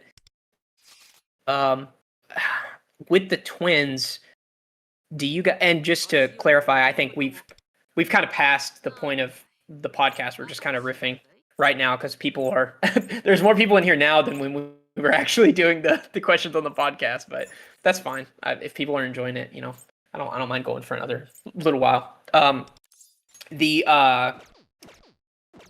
catch up, right? Because don't correct me if I'm wrong, Watts, but was it 3.0 that they started doing longer patch cycles in CN, or how did that work? Do you remember? I don't know when their patches went from 2 weeks to 3 weeks. I'm not sure. Yeah, but I think we were all kind of assuming that 3.0 would be longer than 14 days. So I'm interested to know if we're just gonna. Okay, yeah, Jonathan Alexander said patches got longer at 4.0. Oh, okay. And I could see that. That makes a little more sense to me. I could see us getting to 4.0 and then slowing down maybe a little bit, but I'm also not really opposed to just continuing on because like it doesn't look like they're that far ahead of us because they're still in version 4, but version 4 is so long. Like I've been saying version 5 because I thought that the new 5-star variants, I feel like most people here know that Shun has a 5-star variant. The 5-star Shun variant, I thought for sure that was going to be 5.0. They're still calling it 4.7.3 for the new patch. So yeah, the 4 series is very, very long. I'm very curious to see how they do 5.0. But yeah, and that actually made me think. I want to like start another topic and then go look for a comment Yakaru left for us because Yakaru had a question for us, but I don't remember what it was. But somebody had a question. I believe it was Jordan. Jordan says, do you want more virtuoso units like the twins? So more units that can kind of adjust their role. I'll let Watts lead with that. Yeah, no, that's super sick. I like it. I don't want them to keep it to become like an endless power creep every time one of them comes out. But I also think they should be very rare. Like Crowy mentioned, make Unarakami one. People like that have a reason to be virtuosos. Like maybe bring in like Margaret and Elizabeth, make them other Velvet attendants. Just they should be a very special type of character, but I would like to see some of them every once in a while. But I definitely don't think they should flood the, oh, we made this new type, now let's make another one in 2 patches. And I do want Rick to answer, but I just have a small interjection. I find it interesting that it's a new role. Like, the game makes a distinction that it's a new role. Mm-hmm. And with calling it a new role, I feel like there is an implication there that there will be more. So is that wild cards? Well, Makoto Yuki isn't one. Joker isn't one. Would be cool if Unarakami was one, but Slick Rick almost called you your full government name, Slick Rick. What's your thoughts? That's the name on the birth certificate. Yeah. But yeah, no, I like Watts said, I imagine the next virtuoso character we're gonna get is Elizabeth. It just makes the most sense. Like the next time they do this, they'll release another Velvet Room attendant. P3 is the next collab. It just kind of makes sense, right? I am curious to see if all the virtuoso characters have to be able to use every role, or if they could experiment with like, hey, this one is going to just be 3 roles. I wonder if they could make every role feel more impactful and unique, because that's my only gripe with the twins is that like no one's ever going to use the debuffer, right? Like it does feel like 1 or 2 of them are just kind of throwaways because they wanted to say that they could be all 6. So yeah, I'd be curious to see if they just decide like, you know what, Elizabeth's just going to be an assassin, a saboteur, and a sweeper or something, and then they put more emphasis on making all 3 of them viable. I'd be interested in something like that, but they probably won't. They'll probably just make, if they ever do it again, it'll probably just be all six roles, and I imagine it'd be another Velvet Room attendant. Well, yeah, Yeah. I like the idea of being able to only swap between just a couple of roles. Like, Yeah, what if they made a Virtuoso that was swap between single target and multi-target DPS? Like, that'd be sick. Yeah, they could give more focus to each role and make them feel more unique. That's been one of my complaints with the wildcard characters. And obviously, Joker is a 1.0 limited character. One of the first characters they designed. Probably. Yeah, he gets a pass, a complete pass, in my opinion, to be maybe a little underwhelming because he's one of the first characters in the game. Makoto Yuki, I feel like the twins got way more use out of the fact that they are. They're not wild cards. I forget their technical name. They have the Grimoire, so they have access to a bunch of different demons, and they totally just went wild with it. Like, they did a ton of fan service. They use so many different personas. It's very cool, all those animations.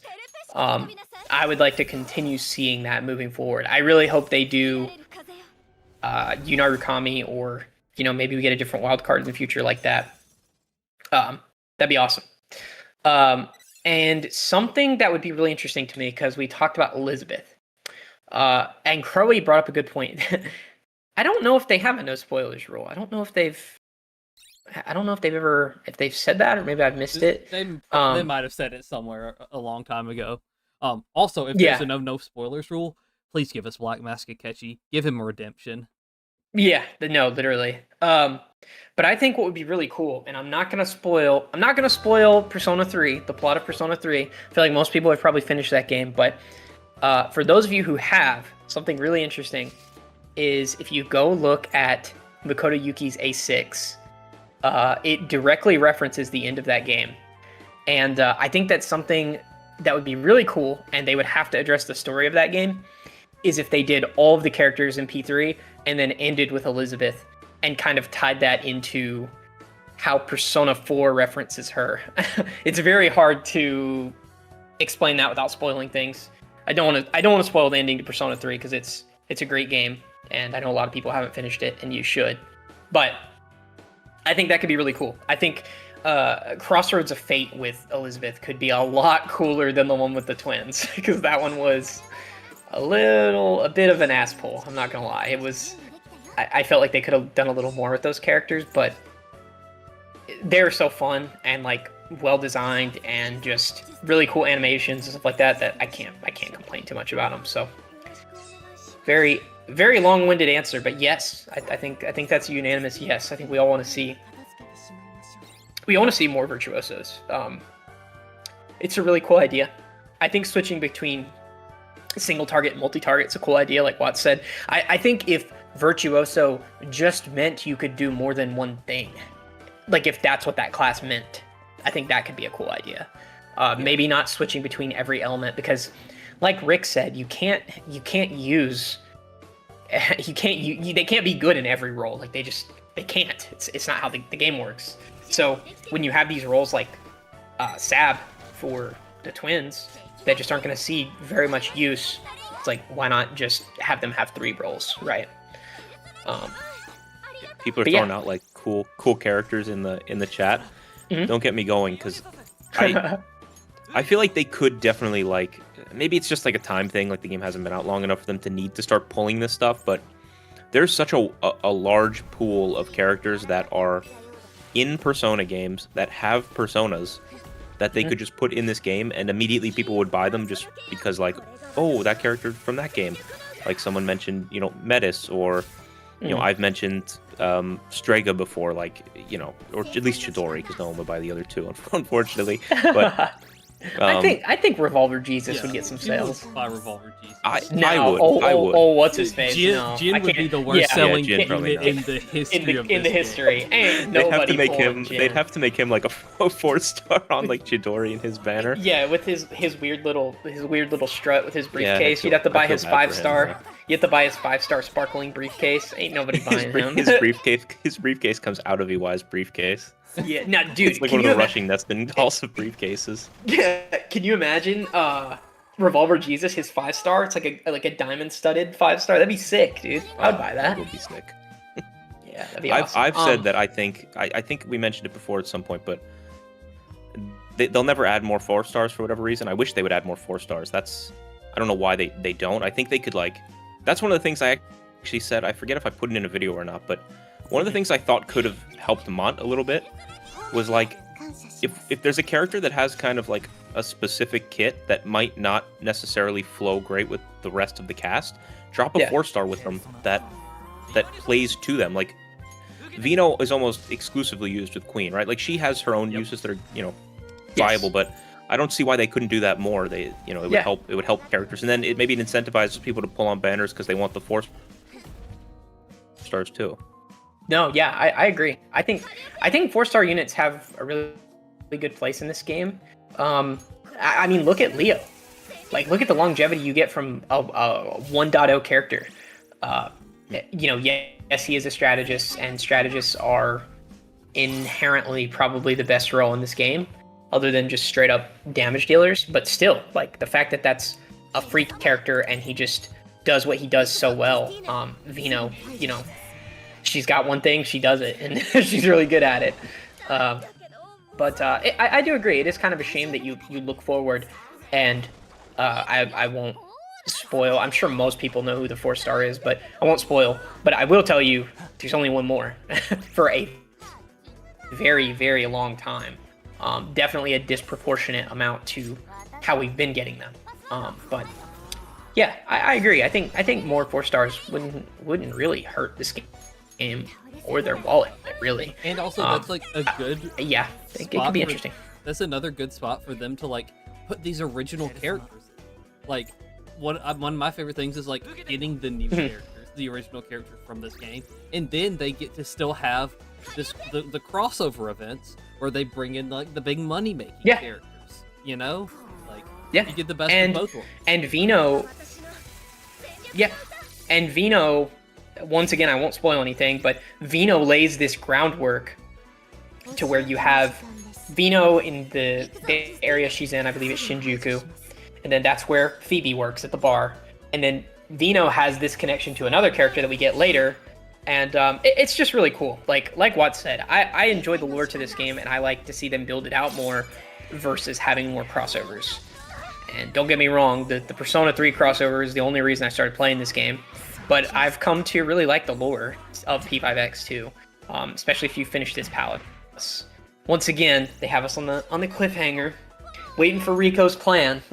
But yeah. I also, kind of off topic, but still on topic, I also respect how well, hopefully I'm not jinxing myself, but how well the community guards the spoilers to this game too, because I don't really know anything about the story, and believe me, I've gone out of my way to see stuff in the future, so it's cool. The community's, once again, I'm beating a dead horse there, but the community to this game is really awesome.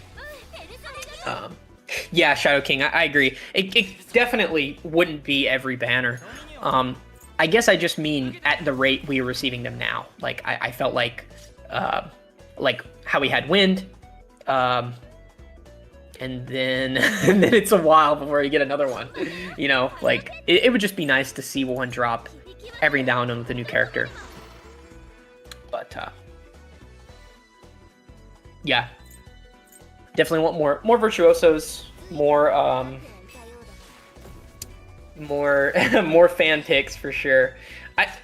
I do think them adding the twins kind of opened this gate into people speculating on them adding more Velvet Room attendants, but I also think it would be kind of interesting if it was just boom, character from SMT or something like that dropped into the game. Because think about Raidou Kuzunoha. If they did a crossover with Raidou or Flynn from Shin Megami Tensei, in my opinion, and I love Shin Megami Tensei 4, I don't think Shin Megami Tensei 4 could carry a crossover event like how the Persona 3 crossover events are huge. They add a whole new game mode, they add all this new story content. I think that a crossover with SMT could last a patch, and maybe not add a crazy amount of actual gameplay content. I think a global release character, sorry, wrong word, a universally released character like that could work really well too. Maybe not just Velvet Room attendants, but yes, Metaphor. Lil Uzi Vert, Will Metaphor, Metaphor. Will Metaphor or Luis Guybern.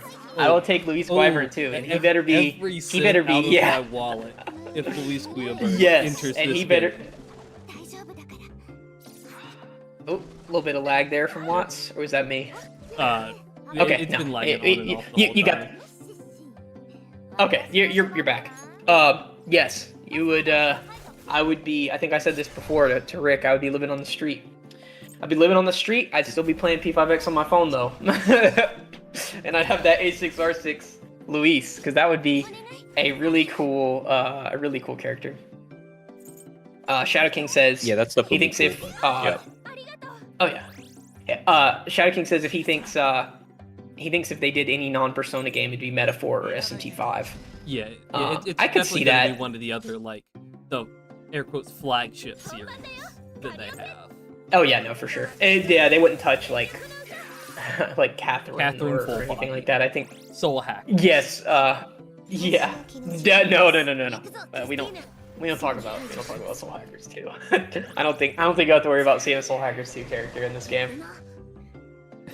I just think they're gonna. I feel like they'd exhaust all Persona avenues before they did anything that wasn't Persona.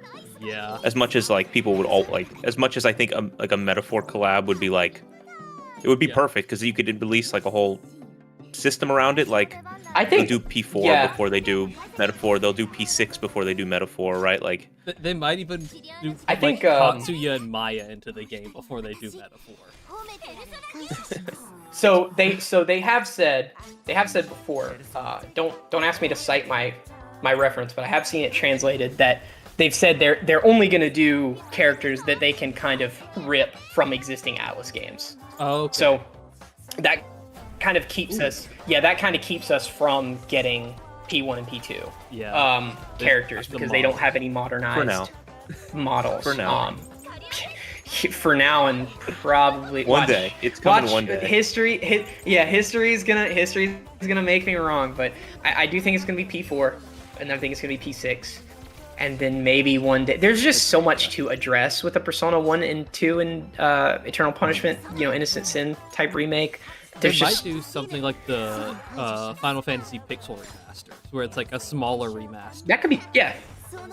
I guess or we've talked about it before. I think Destro, haven't we talked about it before? Where I had mentioned and you didn't love the sound of this, but we won't get into the can of worms. But I said, don't do a remake, do a reimagining, because I don't imagine they would ever release those games outside of just remasters or a pixel remaster, kind of like Watts mentioned, without just changing it so much that it's basically just those characters in a different story that's more like modern Persona, and they would release P1 and 2 Rebirth or whatever.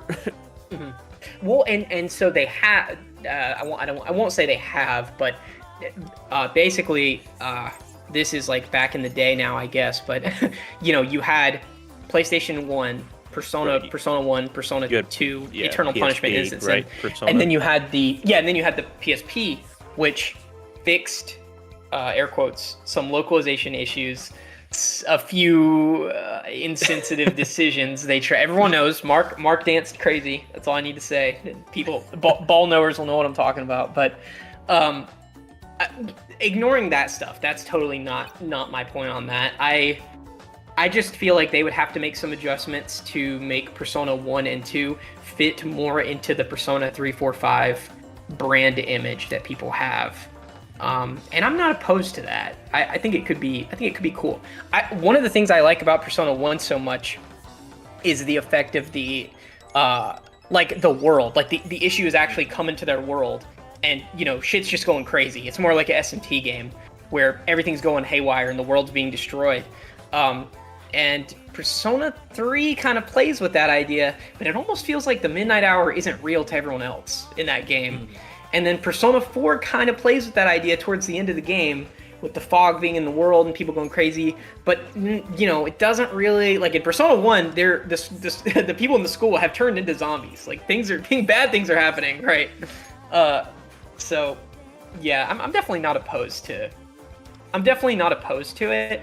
I just strongly doubt it because it's just, yeah, like Shadow King said, it would have to be a full remake. You know, Yeah. I don't even know if I know YouTube is pretty. I don't know how YouTube feels about you saying talking about the mustache man on live streams, but he is literally a boss in Persona 2 for some reason. So. Yeah, they would have to. They'd essentially have to just take the characters and like the general vibe of the game, and just make a different game. Essentially. Yeah. And Persona 2 has a great story. Eternal Punishment and Yeah. Instant Sin have a great story. I think even if you took those and kind of modernized them a little bit, it could be really interesting.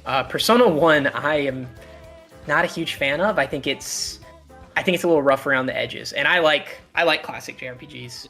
I like that they let you do the like branching story paths, and you can like follow whichever of the stories you want.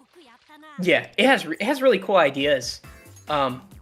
I just feel like the first Persona is naturally, because it's the first one, it feels like it's having a hard time distinguishing itself from Shin Megami Tensei. But still a really cool game, and I would love to see. I know we've kind of gone off the beaten path, but you guys had us start talking about Persona and Atlas, and I tell you, me and Watts and Rick have done this before, where we sit here and talk about Atlas games for like hours off stream. We're like, man, I was just about to continue off the beaten path, but I'll refrain. No, I think we have more viewers now than when we were talking about the game. So I think people enjoy it too. So I mean, we just like to, and we just ramble anyway. We knew this was inevitable, right? Well, that's one of the things. That's one of the things I love about this game, and I think either you or Watts said it. You know, all the backlash this game got when it came out. And now it's like things have chilled out. Comments on my channel, on your channel, usually super positive. People are just excited to play this game, and it's like the gacha fans left the game, and it's just Persona fans. Mm-hmm. So you have this mutual ground with everyone talking about JRPGs and Atlas stuff, and it's a cool community. But no, Rick, I go off the beaten path. I'm curious. It was more, it was kind of more on the vein of it, just because we have all this P30th stuff going on right now, and P25th was a disaster. I'm not even gonna my hopes were so high for that, and it was a mess. But they've as much as said you're getting a reveal of something at this. How much longer could you wait at this point? P6 has to come at some point soon. I think it is. I think best case. My opinion, I think best case it's Persona 4 remake gameplay, and I think it is a maybe P6 reveal. Maybe we get the chairs. Flash the logo and maybe a look at the characters, in a cutscene or whatever. So this is Rick. This is before your time with Persona, and definitely before Watts' time with Persona. But P5, all we got back in the day was just chairs. It was a picture of chairs with a chain attached to it, and that was all we got for a year. And then that led into the Imagining Project, where somebody just headcanoned the whole game, made music for it and everything. And then there were weird things with that game that weren't finalized. You were supposed to live with Sai, and you were an informant, or you're in her custody or something. That game has a lot of really interesting reworks. Persona 5 tunes to the story and stuff that I find really interesting. I'm just so curious for 6, because I feel I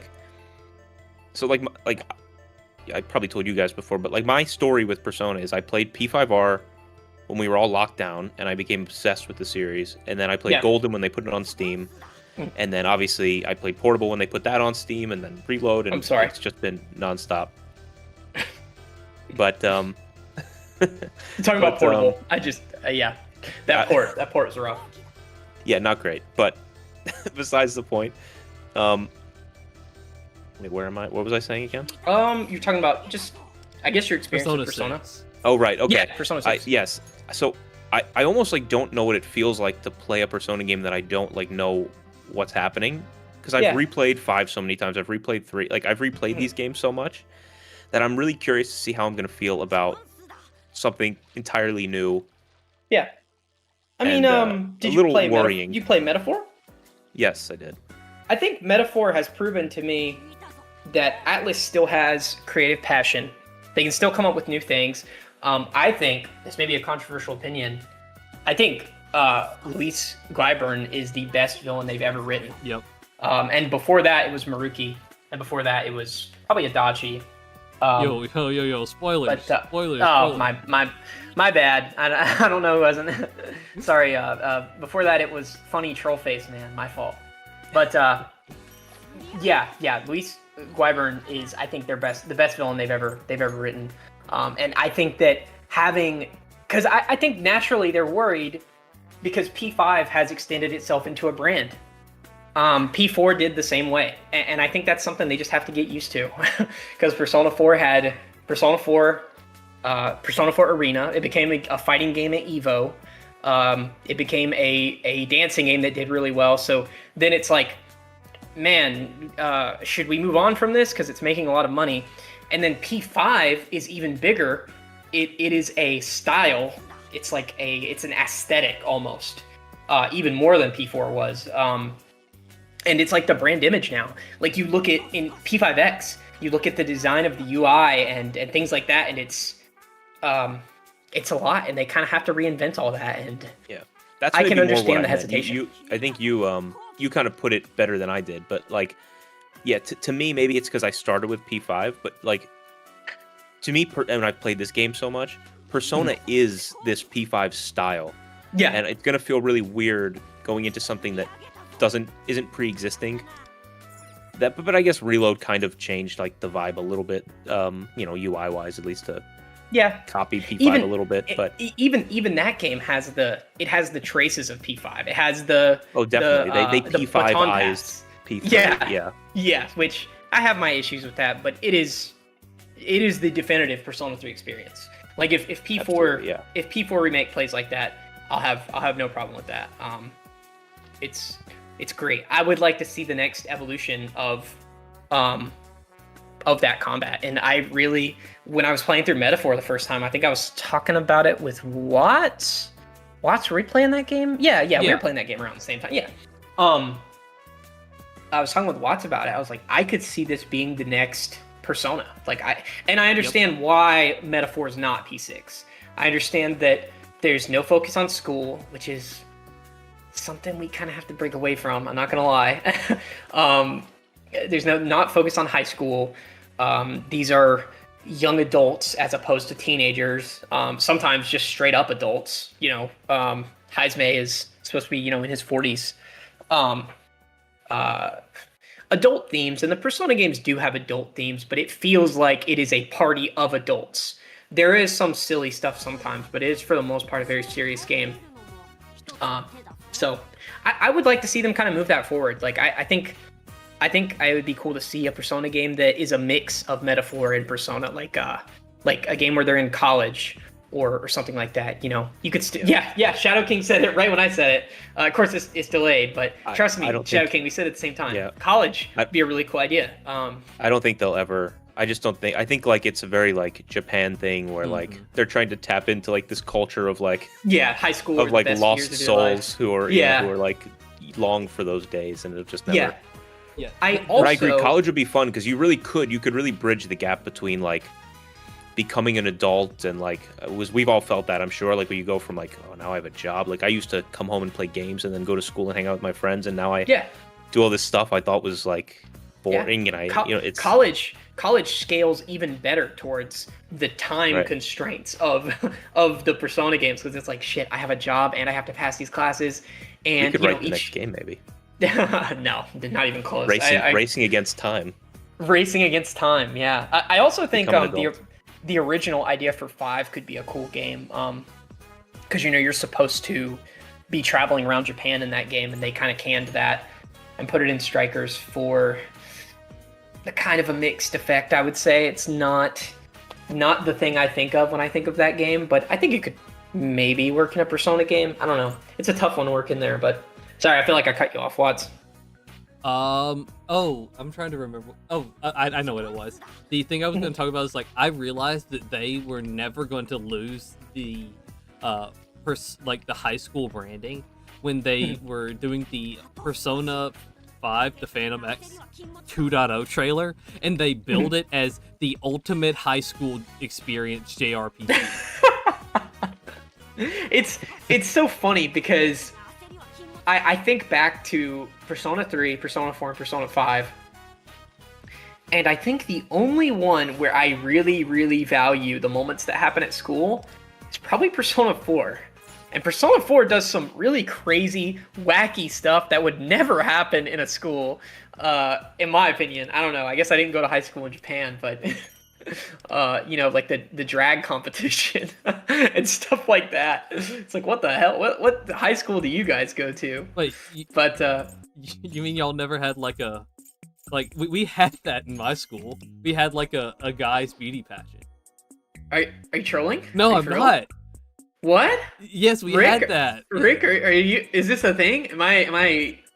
We had like not necessarily a beauty pageant, but we did have like I forget what it was. It was like homecoming week. We do like all kinds of like every grade would like go against each other, and there was days where like you would dress up, but it was like dress up days. But a lot of like dudes would just dress up as girls, like. But that wasn't really like the idea of it. It was more like just like wear something that looks, whatever. But yeah, no, I did not have any any drag competition. Yeah, no, I we straight up had a like dudes beauty pageant, and then like the girls would dress up in like suits and escort them out, and Wow. and like donate $2, and it was a fundraiser. Well, that's like, good. That's $2 for like entry, That's going. It's good that it's going to a good cause. I'm not gonna lie. I have always thought that's been one of the most far-fetched parts of Persona 4. No, so to hear that that's a real straight thing, up had that. blowing my Proven mind. And Shadow King, I'm gonna have to agree to disagree with you there. Persona 4, that's my goat. That's my goat, baby. I love that game.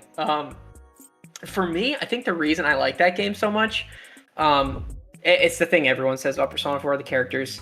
Like, I feel like they do these scenes, the scenes where they're just kind of doing bullshit.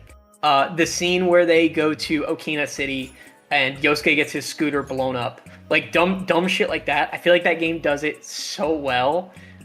Versus Persona 3, when they're on the beach looking for girls, it's a little more awkward. Like, I feel like it's not as tactful.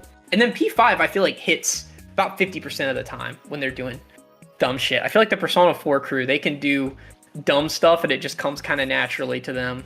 Well, okay, so yeah, something I just thought about as you said that, it makes sense though, but that like the Persona 4 crew like is more like natural together and feels like more like that because they're like people in a town who met that actually became friends. Meanwhile, the Persona 3 group, they're like forced just, like, to be together. They're forced to be together, so things just like aren't going to be as natural as like these people who generically like became friends with one another. Yeah. And then P5, and I don't think we've talked about this on stream. I think we talked about this with Rick, or maybe it was just me and you. I feel, yeah, we did. We talked about this off stream. P5 has probably one of the Persona 5 glazing in a Persona 5 the Phantom X stream. Wow.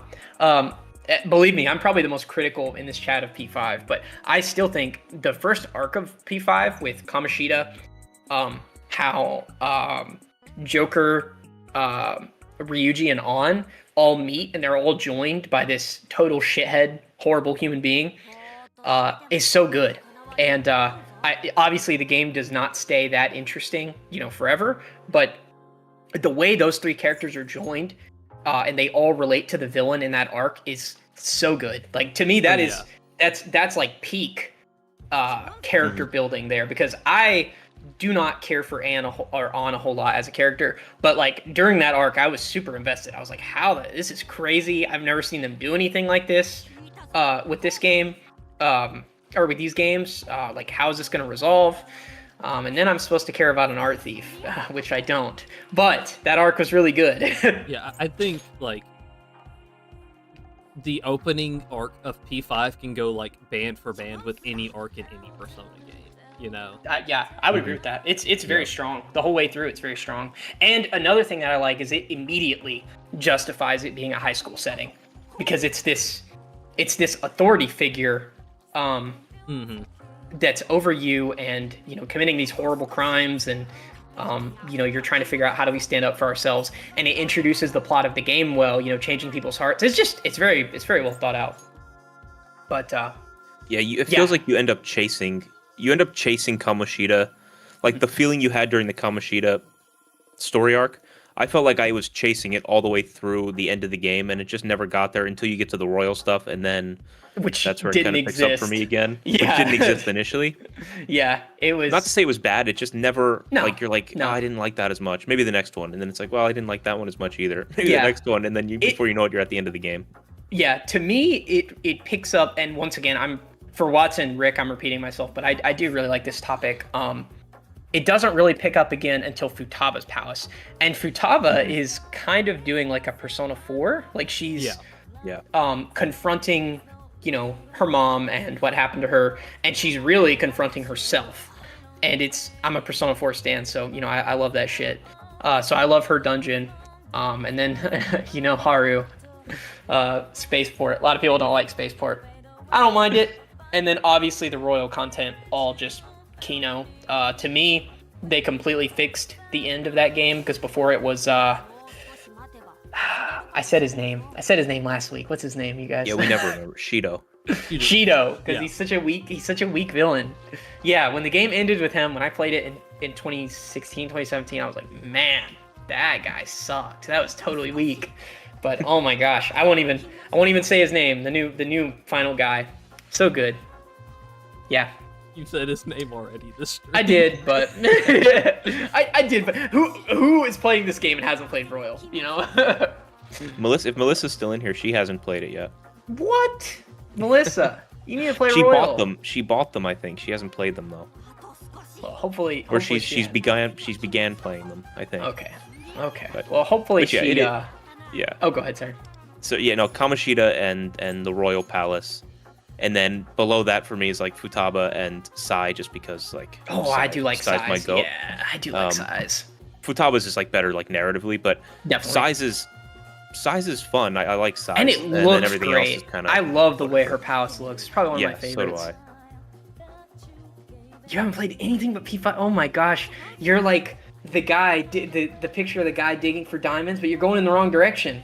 Turn around.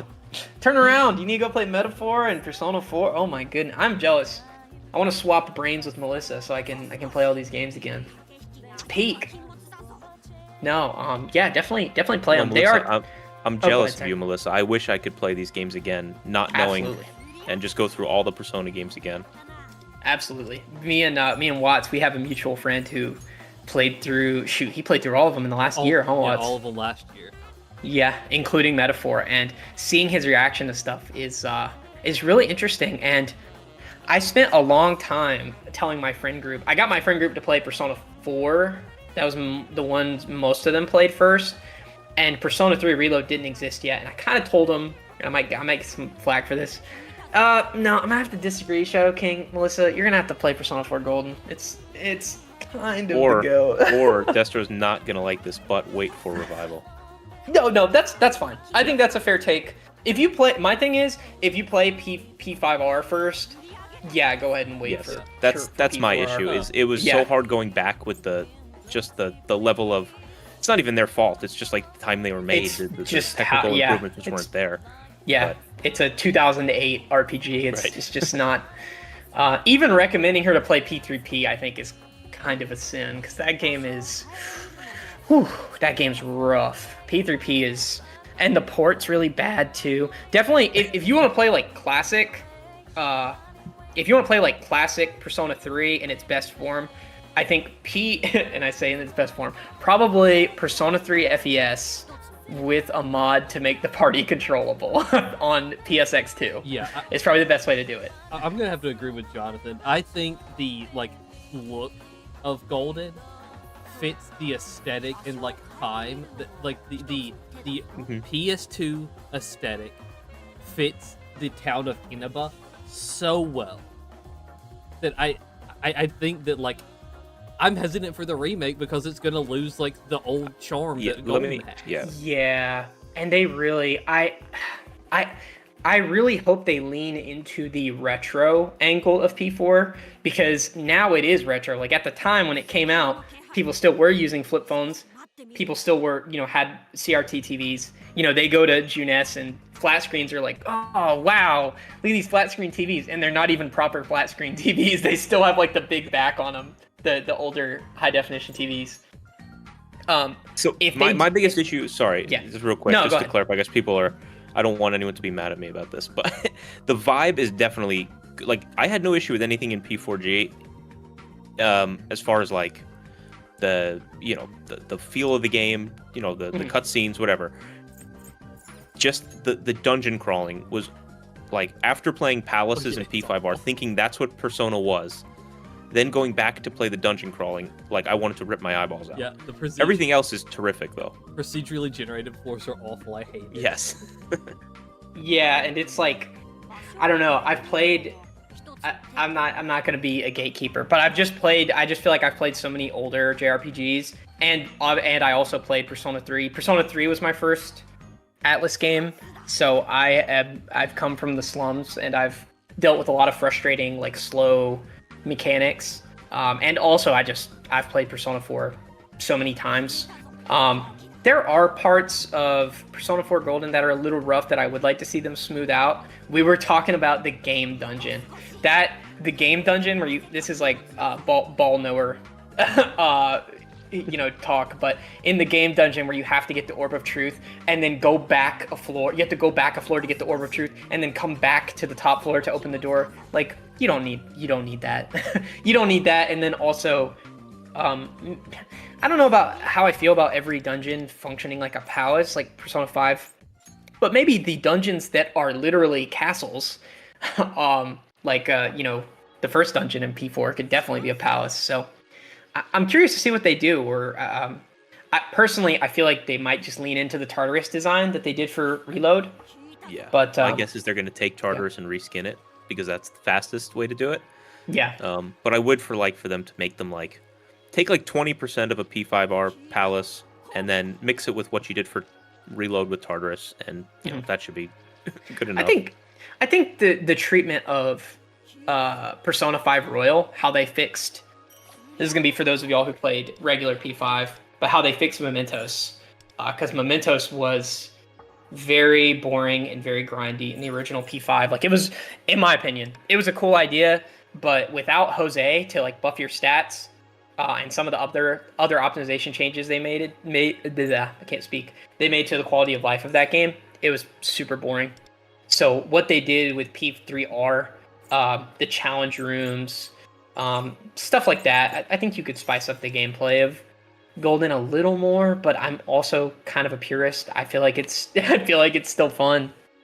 The biggest adjustment for me is going to be the voice actors. It's hard for me to see anyone. It's hard for me to see anyone else as Yosuke. I don't know how they're gonna find a dork as big as Yuri Lowenthal to voice Yosuke. He is that character. And Yunarukami, Adachi, Dojima, they're just characters I heavily associate with. But they replaced Junpei really well. They replaced Aegis really well, because Aegis was a character I was concerned with when 3 Reload was coming out, and they did a good job. So oh no, do not make P4 a Strikers like game. Oh man, Shadow King, what are these takes? The ARPG, I know that's one of the better received Persona spinoffs. I thought that game was way too long. I thought it was way too long, and I felt like the combat was super underbaked. Some of the character interaction was good. Oh my gosh, Futaba. I don't know what Futaba was cooking in that game, but it felt like she was just talking the whole time. Did you play Strikers, Rick? Futaba pulled a real radio buddy. She really did, yeah. I bought Strikers when it was on sale. Yeah. And I played it for 20 minutes. I'm not a huge fan of Dynasty Warriors style stuff. The best I could do was play through the One Piece Pirate Warriors games. I got nothing other than that. That's my fill. Yeah, I remember, I think it was the demo came out, and they were like, hey, you use personas, you use the element, and then you can attack them. I was like, oh, this is a cool idea, but it does not carry a game for 30-something hours. I will say that. And yeah, Skyver, that is something I found really, really interesting about Reload. They got rid of the voice actors for certain characters, but then they were still in the game. Like Akihiko's voice actor is different, but then the police officer was Liam O'Brien, the original voice for Akihiko. So it'd be really interesting if they did something like that with I don't know, the shopkeeper in Persona 4, or I don't know. There's not really a whole lot of play there. I guess maybe the teachers or something.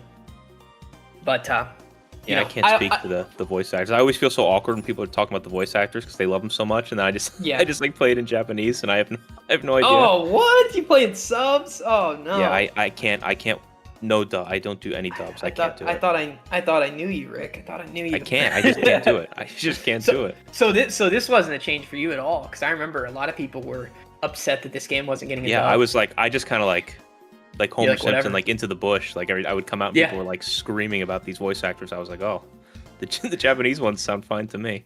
Yeah, when I was I was kind of in an interesting spot because I don't hate the Persona 5 dub. I think it's fine. But I'm not really attached to any of them. I like Ryuji. A little disappointed that we don't get Ryuji dub. I like his voice actor. But I think the Japanese voice actors sound fine for P5. I admire how dedicated they are to the series. It kind of reminds me of the English dub for Persona 4. They have just... That's why I'm surprised they're not in the remake. They have just stuck around forever. Like 2008 all the way up to recording new stuff for Blaze Blue Cross Tag Battle, and that was 12 years later, you know. So it has been a long time. Like I understand why they can't keep these voice actors around forever. You know, I get it, but Funky Student's about to come out with Yosuke's voice. Oh, that would be Pete. You know Funky Student, Rick? Oh, I keep muting my mic. Oh, is no, he He's the kid who asks you questions? Yes, sure. Outside he's class, upstairs. Yeah. Oh yeah, that's my guy. Have I shown you off topic? Watts, has George shown you the guy who goes to Evo dressed as Funky Student? No, I've never seen that. It's really funny, But because Arena Ultimax was at Evo for a little bit. Yeah, this series is crazy. I would like to see for Persona 6. I would like to see some reach that was as big as Persona 4's, where you have all these different like genres of games. That was really neat to see. But I mean, obviously P5 has made a stupid amount of money. Like it's been very interesting to watch this game. I never thought I would be that interested in a Persona 5 spinoff. But yeah, here we are. Done a really good job. Yeah, done a really good job. It's something, that's for sure. I think it's because it's closer to it's closer to like a traditional, like not traditional, but it's way closer to just like, hey, this is another Persona 5 turn-based JRPG than like, hey, here's the P5 cast, fishing, or like whatever stupid spinoff they want to do next of like, there's absolutely a dancing game, here's this, here's that.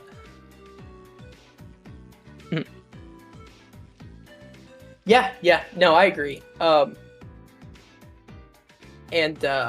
Sorry, I totally lost my train of thought. It's just closer to stuff we've played before. That's what I was saying. Yeah, and I thought that for P5, I thought that Persona Q2 was going to be that for me, because you had also another series they need to touch on eventually again, and that is one thing that I feel like no one's brought up. That is totally possible, and I could definitely see them doing this when they finish Persona 4 Remake, just making Persona Q3 or some kind of collaboration project with all three games, because now they would have all of the characters 3D models, all of them having a new cast, barring P5 because it's newer. I could definitely see them doing something like that. All right, that's not funny. It's not funny. Because I don't know that even that would make me buy a Switch 2. I'm not gonna lie. It probably would. If it was Persona Q3, I probably would. But Persona Q2 was it was a really big disappointment for me. I'm not gonna lie. I feel like they kind of missed the point, not being able to choose your party, and then I don't feel like the P5 cast has trouble carrying the plot. It's just that was the big draw for the original for me, is you get to pick the team, pick the side you start out on, and then you can play through it again, get scenes with the other team, stuff like that. So yeah, that was pretty. And then it didn't have a dub either, and it was on the 3DS in 2018, which was, by the way, crazy. the idea that they cooked up an album or a soundtrack like that for a game that's like playing through the 3DS speakers is like very funny to me for some reason. What do you mean? Like just the soundtrack to Persona Q, or? Yeah, and they do it all the time. They do.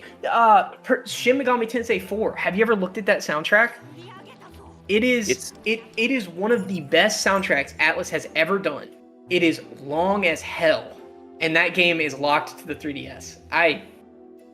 They were cooking on the 3DS, and some of those games they need to free from the shackles. They need to free from the shackles of that cursed device. Yeah, I'm waiting for ports of Q and Q2 because I'm like I really want to play them, and Yeah. I've thought about digging out my DS and then just going on eBay and buying copies of it because I really want to play them. But Hey, but yeah. depending on how serious you are about it, I can mail you Persona Q as long as you promise to ship it back, because I know that game is astronomically expensive. Yeah, it's very expensive. I will let you know on that. We will. Okay. Because Persona we'll Q go over is this again, yeah. I guess P5X is my favorite Persona spinoff. We'll call it, because I already have 600 hours in this game, kind of exposing myself a little bit. But number 2, definitely Persona Q. I love that game. The music's really good. The gameplay's not for everyone, but the interaction with the characters is exactly what you want. It's exactly what you want. Like the 3 and the 4 teams, they mesh really well. And PQ2 it's good. It wasn't exactly what a lot of people wanted, but it's not a bad game. It has a lot of weird stuff too. And yeah, the damn it, you guys are gonna keep me going all night. The Arena Ultimax is a really good game too. This is like a peek into our psyche, damaged psyche. Well, this is like this is kind of what we just do in like the normal Discord chat, like for multiple hours. This is pretty much it. Glaze Atlas. Yeah. That was the best about the last one. So like inside baseball for people is we had a meeting, quote unquote, to like just go over some stuff about this podcast, like just like scheduling and whatnot. And it turned into like I think we talked about the podcast for like 10 minutes, and then we went on for like an hour and a half about random stuff. Yeah, it was great. It's a love of the game, Absolutely. And games, I guess. No, I will agree with you on that, Shadow King. The Ultimax is just a great game. I suck at fighting games. The only fighting game I've ever had any aptitude at is Super Smash Bros. Melee. So I suck at Ultimax. But the passion they have for creating these spin-offs that could just totally be like terrible cash grabs is something I've always found really interesting. Dancing All Night has like an 80 something on Metacritic, which is absurd for a game that's just updated models of Persona 4 characters dancing to music, and somehow it's also canon as well. I think that's why I'm always interested when they're talking about doing another spin-off project. Yeah, I think we're gonna try to call it here at 8:30, so another 10 minutes, because we've been going for 2 hours. But it's been fun. I do enjoy live streaming. I think one thing I want to ask the stream, and we've kind of floated the idea.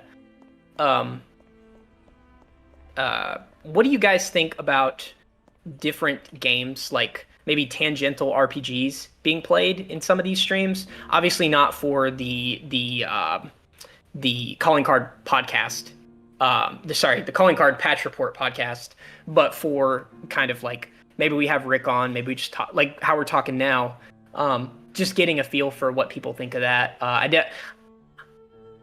It's fun. Yeah, and they know that. That's that's why they're here. You know, there's not there's not a ton to do in the game all the time, but it's still fun to talk about JRPGs and stuff like that. So we've thought about branching off to other stuff, just playing, you know, classic JRPGs, or maybe playing through Metaphor again or something like that. And yeah, Shadow King, absolutely. He says depends on the game. If it's something that fits the vibe, absolutely. And that's kind of what we're trying to feel out, is what people are looking for, and definitely it would be JRPG tangential. I was hoping we'd go for like a Club Penguin dream. And Jonathan Alexander, we are you do not have to worry about that, because I do not like, and you know, make fun of me, I do not like gacha games. I tried. No. Yes, strictly because it's Persona. I've tried other gachas. I tried Blue Protocol, the beta for it. I did not like it. I've tried the Final Fantasy, and I love Final Fantasy. I tried the Final Fantasy VII gacha, didn't like it. So I will stop making videos on this channel before we touch another gacha game, unless it's a Persona 6 gacha game. That's the only way we would move over. But ooh, yeah, I'm retiring, guys. I have something. Yeah. There's something somebody else said. Oh, Jonathan, this is kind of moving backwards. And I do understand that the other spin-off games are canon, but I mean in the way of Persona 4 stuff, right? Like Persona 4, and I'll drop it after this because I do want to talk more about the streams, but Persona 4 Arena and Arena Ultimax. And it's really funny, Rick, I don't know if you know this, but Persona 4 Arena and Arena Ultimax and Dancing All Night, those are all supposed to happen within like a week after Persona 4 ends. So they like learn how to dance and then participate in these fighting competitions with like Persona 3 characters somehow. And that's all canon to the lore of the games, which is just hilarious. But I love when they do stuff like that. But Persona 6 is a live service game. Oh, Jonathan said you have a sub for life, my friend. Hey, we appreciate it, man. I recognize people's comments and people's pictures, and I always like getting a notification from that little koala, because I know it's gonna be a peak comment. It's funny, yeah, we talked about this before, but like I don't remember anyone's names really, because I'm terrible at remembering names. I guess after you've commented for a while I do, but I always remember people's profile pictures. Yep. And then the name like comes to me slowly as I see profile pictures. So like, yeah, it's fun seeing like all these profile pictures and names that I like recognize from, you know, our videos, both our videos. I know. Yeah, this community, like you said, is awesome. It's been really supportive. Yeah, it's great. Yeah, it's awesome, and it's fun. It's fun talking about Atlas stuff. So yeah, we will definitely look more into. And if you haven't joined our Discord, if you don't use Discord, that's fine. But also, if you haven't joined our Discord, it's a good way to get a hold of us.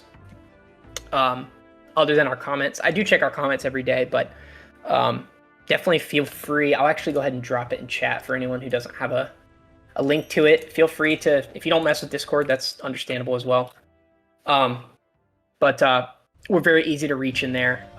If you ever have any suggestions for us or corrections to Sages, who's not in the chat right now, but he knows like everything about this game. We've gone to him before for like, hey, is this right? Do we have this right? You know, that kind of thing. But I guess we're in the last. Yes, Discord for the discourse, of course. Do we have any? We're in the last 5 minutes here. I feel like I've yapped for a good while there. Any closing thoughts, Watts?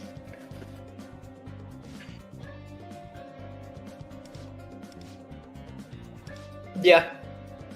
The repack. Katarina, party member, please. Yeah. Okay, yeah.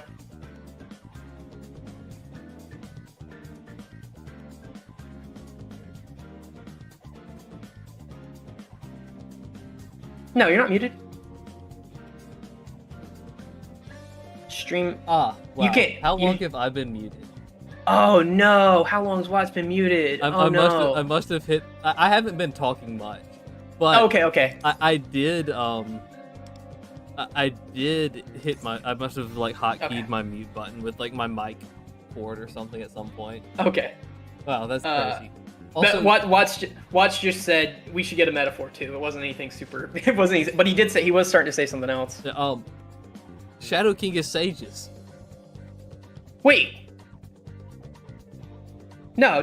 He said he's in Sage's Companion. Oh, in Sage. Oh, okay, never mind. No. Okay. No. Shadow King isn't Sage's. I thought that. Okay, never mind. That would be really funny because it's like, hey, if you're Sage's, I've talked to you before. No, in Sage's Companion. What is Sage's Companion, Shadow King? I'm just curious.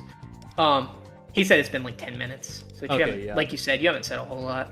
Yeah. Okay. I've been quiet Rick, for the most part. Rick, any closing thoughts? No, I appreciate everybody who came out to watch and like hung out and chat with us. This is fun. I'm sure I'll be on with these guys again at some point, and at some point I will stream too. And Jonathan can avoid my stream because at some point I probably will stream like Arknight's Enfield and other gotcha games. At some point, but we'll see. It might not be on this channel. I have I don't know. But anyway, thank you guys for watching. I appreciate everybody who came out. So appreciate your support on my stuff as well as I'm sure on behalf of the farmers market guys. Appreciate your support for them as well. Yeah, I definitely appreciate everybody coming out.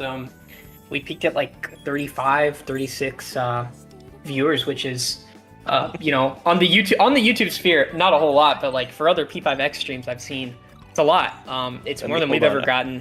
Before we go out of here, by the way, I gotta read some of Mont's skill names for Jonathan. Okay. French accent. So okay, go ahead. Yeah, just remind me to do that at some point. Oh, okay. Not necessarily important. Okay. No, I just kind of the same as Rick. I appreciate everyone coming out and even like hanging out, like Shadow King, everybody who's been here for the last like hour has just been chatting and watching, and I appreciate it. I'm glad you guys enjoy talking and yapping as much as we do. And in the future, we're gonna try to keep it to where we're doing the episode and then talking like this at the end. Because I want to have the episodes still kind of be to where they're not having to read stuff on screen. But I also, of course, like talking to you guys in this way. So I definitely want to keep, I think we are going to, I don't know about the other guys. I'm not going to speak for them, but I definitely would like to continue the live format moving forward, even if it does have some hiccups sometimes. But I think the live worked well. We'll have to see how it looks after editing it now. Yeah, let's not talk about that right now. Yeah. Rick, you want to close things off? You want to hit some French for us? Well, I figured maybe we could do a group session of. Do you guys have you want open? Me to do it? Oh, okay. We'll all kind of see whose pronunciations are better. Let's pull it. I'll put it in the chat right here, real quick for us. Listen, this is Mont's skill 1. I played Expedition. I played Expedition 33, so I think I know how to. Éclat de vent. Okay, I'm not gonna be able to beat that. I'm gonna say Inclat de vent.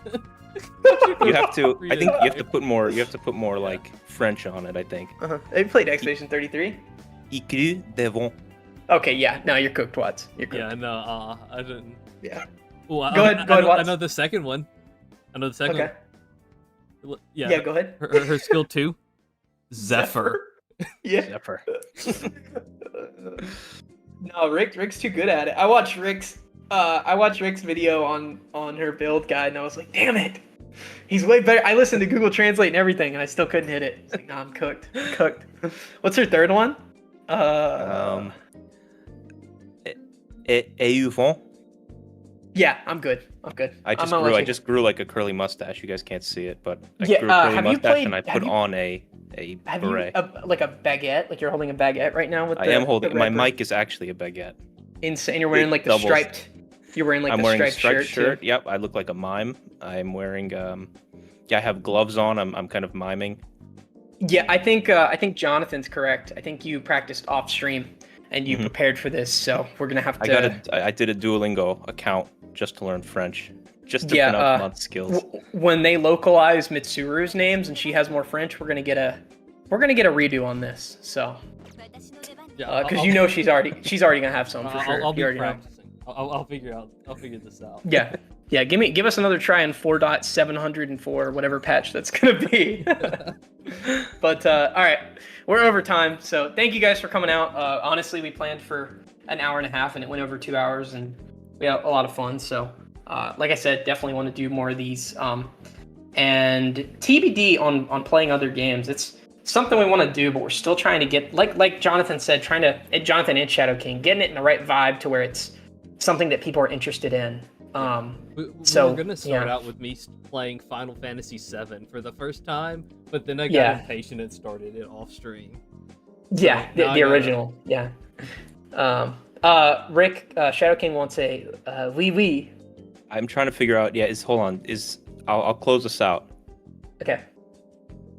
Is that goodbye? I don't want to say something that's like Au revoir. I think that horrible. means like until we meet again, right? All right. We could do that. Yeah, sure. Oh, sorry. So Shadow King, oui oui, and au revoir. Yeah, see, this guy played Expedition 33. All right, guys, thank you for watching, and be sure to tune in for the next episode. See y'all. So yeah. All right, there we go.